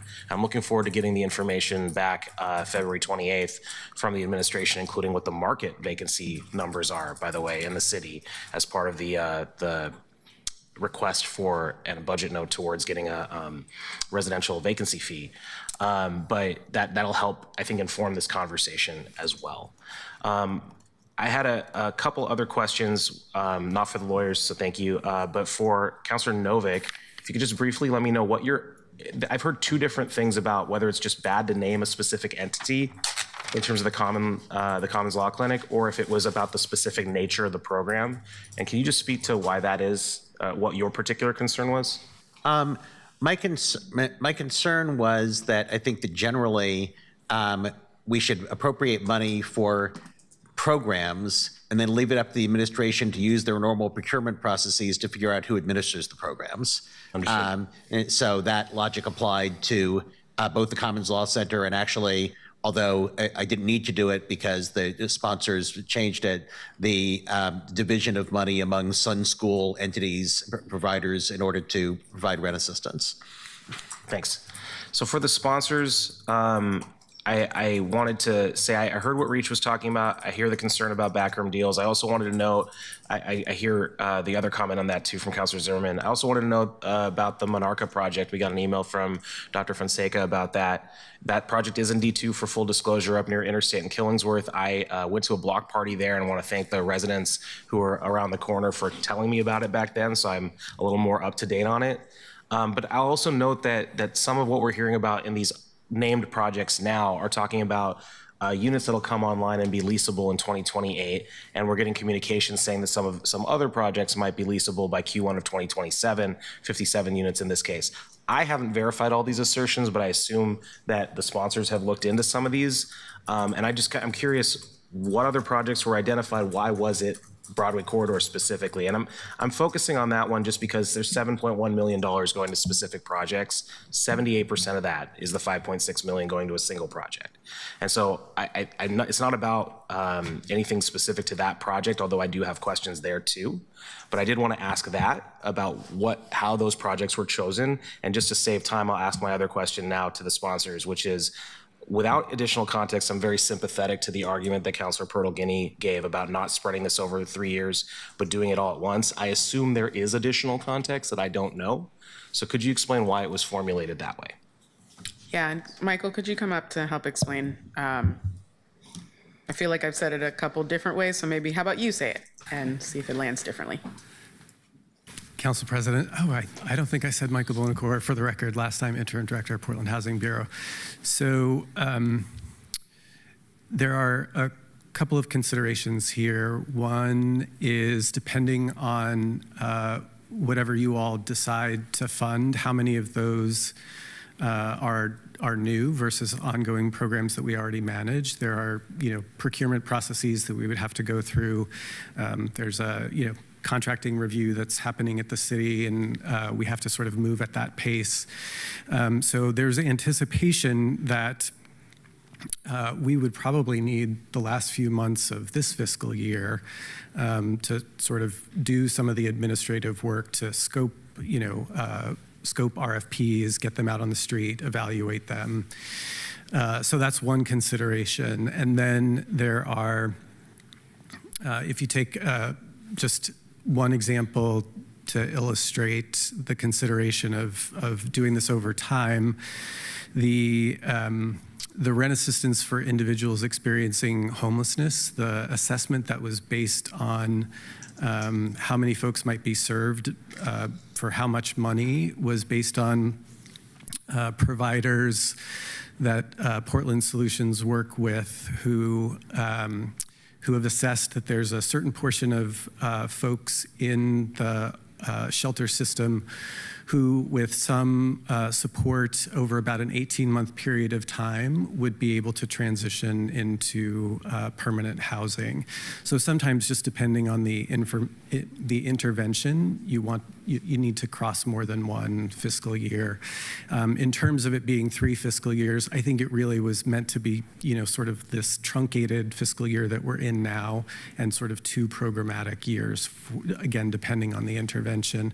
And to the extent that it's helpful in this conversation about rent assistance, that is typically tied to the eviction prevention and legal defense efforts that are happening. So a lot of times that rent assistance looks like paying off, a couple of months where someone was in arrears, and maybe the first month's rent, not intended to be sort of like what we typically think of as an ongoing long-term rent assistance program, if that's helpful for your considerations. And then thank you, Michael. And then the last layer of it as well is that by being able to adhere to those guidelines of making sure that it's feasible and they can get it out, but also then by baking it in, then we don't have to have a towel fight about it later. Because if we just allocated it all right now, they're not going to be able to spend it all, then it's just going to go to the towel because it's going to have to get rolled over, and then we're going to have this fight again. And so this is about creating some stability so that the Housing Bureau can depend on rolling out those dollars on the timeline that makes sense to them. And again, we talked with Ruth about that we are able to allocate it in that way so that we don't have to have a towel fight with it later. Thanks. So I know we're not great on time here, so what I will just say is I imagine that the Housing Bureau wants to get this money out the door as quickly as possible. Yeah, I'm seeing a nod, just for the record, you can't see it. So that's helpful for me. Big picture, I'll just say I am broadly supportive of something in the ballpark of the right 2 columns in this area. I'm more sympathetic on the whole to Green 1, but there are a couple things I'd like to, Williams and Russell, Self-Enhancement Inc., those are things that I think are really important as well. So that's why I've been asking about the legality of it. I don't think we're going to end up voting on this today. So if that happens, then you'll see it in the votes. But I will say, if this is continued, my suggestion would be the Thursday of next week, the first thing on that agenda, just so that people have predictable time to come see it, because we've had some unpredictability for the public. There'll still be time for another item after if we need to on Thursday, but that would be my suggestion. Thank you. Thank you, Councilor Knoll. And y'all, I am cutting us off in 5.5 minutes. Councilor Smith, last in the queue. Council President, I will defer to you because I think we need to have a vote on this amendment to see where we're at just before we leave. And I would like to urge all my colleagues, let's get something on the books now so that understanding that this is a resolution, and I think you may have forgotten, Councilor Knoll, you put forward a request that my actual ordinance to this will come on next week. Did you forget that? No. Okay, so there is an ordinance that's going to be attached to this that we can vote on next week. We need to get this resolution out and give the direction, but we can have a further conversation over the ordinance next week because that is basically the law. Okay, thank you, Councilor Smith. With that, I would like to move to a vote on the Avalos Smith Dunphy 3 amendment, which has been moved and seconded, not firsted, that's not a word here. Has been moved and seconded. Council President, are you going to then move to all of these? Yes. Okay, thanks. Avalos. Aye. Smith. Aye. Canal. Just clear, this is Avalos Smith Dunphy 3? Yes. Okay, with the intention of getting to green 1 and supporting that, aye. Purtle Guinea. No. Ryan. No. Koyama Aye. Murillo. With the intention of getting to Green's amendment, I vote aye now, but I will be supporting Green's later. Novick. No. Clark. No. Green. Aye. Zimmerman.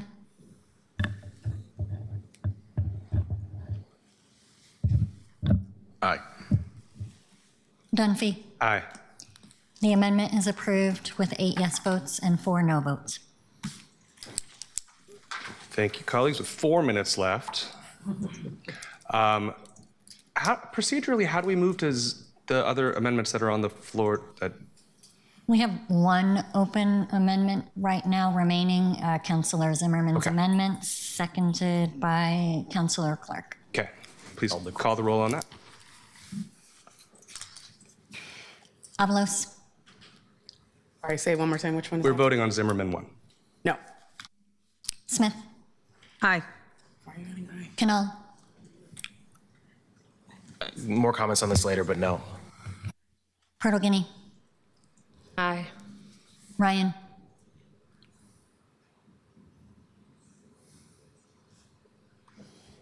Councilor Ryan. Aye. Where are we? Yeah, aye. Okay, thank you. Koyama No. Murillo. No. Novick. With the assumption we'll now get to a discussion of the Green Amendment, aye. Clark. Aye. Green. No. Zimmerman. Aye. Dunphy. No. The amendment fails with 6 yes votes and 6 no votes. With 3 minutes left, Councilor Green, your amendment needs a... Yeah, I move Green 1. I also have Green 2 if Green 1 fails. It's in your inboxes. Second. Second from Councilor Murillo. Any discussion? See, are folks in the queue for discussion? For Green 1? For Green 1. Councilor Novick? Councilor, I wonder if you'd accept a intended to be friendly amendment to, instead of moving Green 1, say that $9 million shall be directed to the Portland Housing Bureau to be spent on developing affordable housing or stabilizing existing affordable housing, and leave it up to them how to divide it up.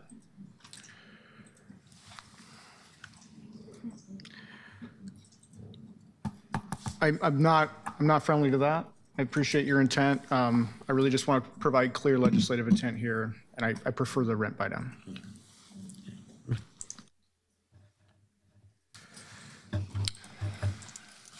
Councilor Purtle Guinea, thank you. Let me ask a question to the carrier. Councilor Green, currently the language in the resolution before us talks about rent buy downs as one of a few options in a stabilization portfolio package. I can't tell from what you have before us whether that is adding funds to that broader bucket, which could include but isn't limited to buy downs, or whether this is creating a new bucket that is just for buy downs while maintaining the funding there. I'm asking because there are other pieces of that bucket that I also think are really important. I wouldn't want us to have no money for that bucket, but I'd like to understand where you're putting this money. Yeah, it's a great question. This is additive to the intent that's already underneath that existing bucket. I felt like that bucket was a little too narrowly confined to north-northeast preference, I think, based upon what we currently passed. I'm actually quite open for this to be a holistic bucket of money. And as we move, if we were to pass this and move into an ordinance development, I think my legislation intent here is I want to add $8.1 million to the Portland Housing Bureau to stabilize our affordable housing system writ large. And we already have a north-northeast preference policy, and we already have some of these other languages in there. And so I think I just want to expand what Michael Bonico is currently doing. I don't know if that's clear enough for you.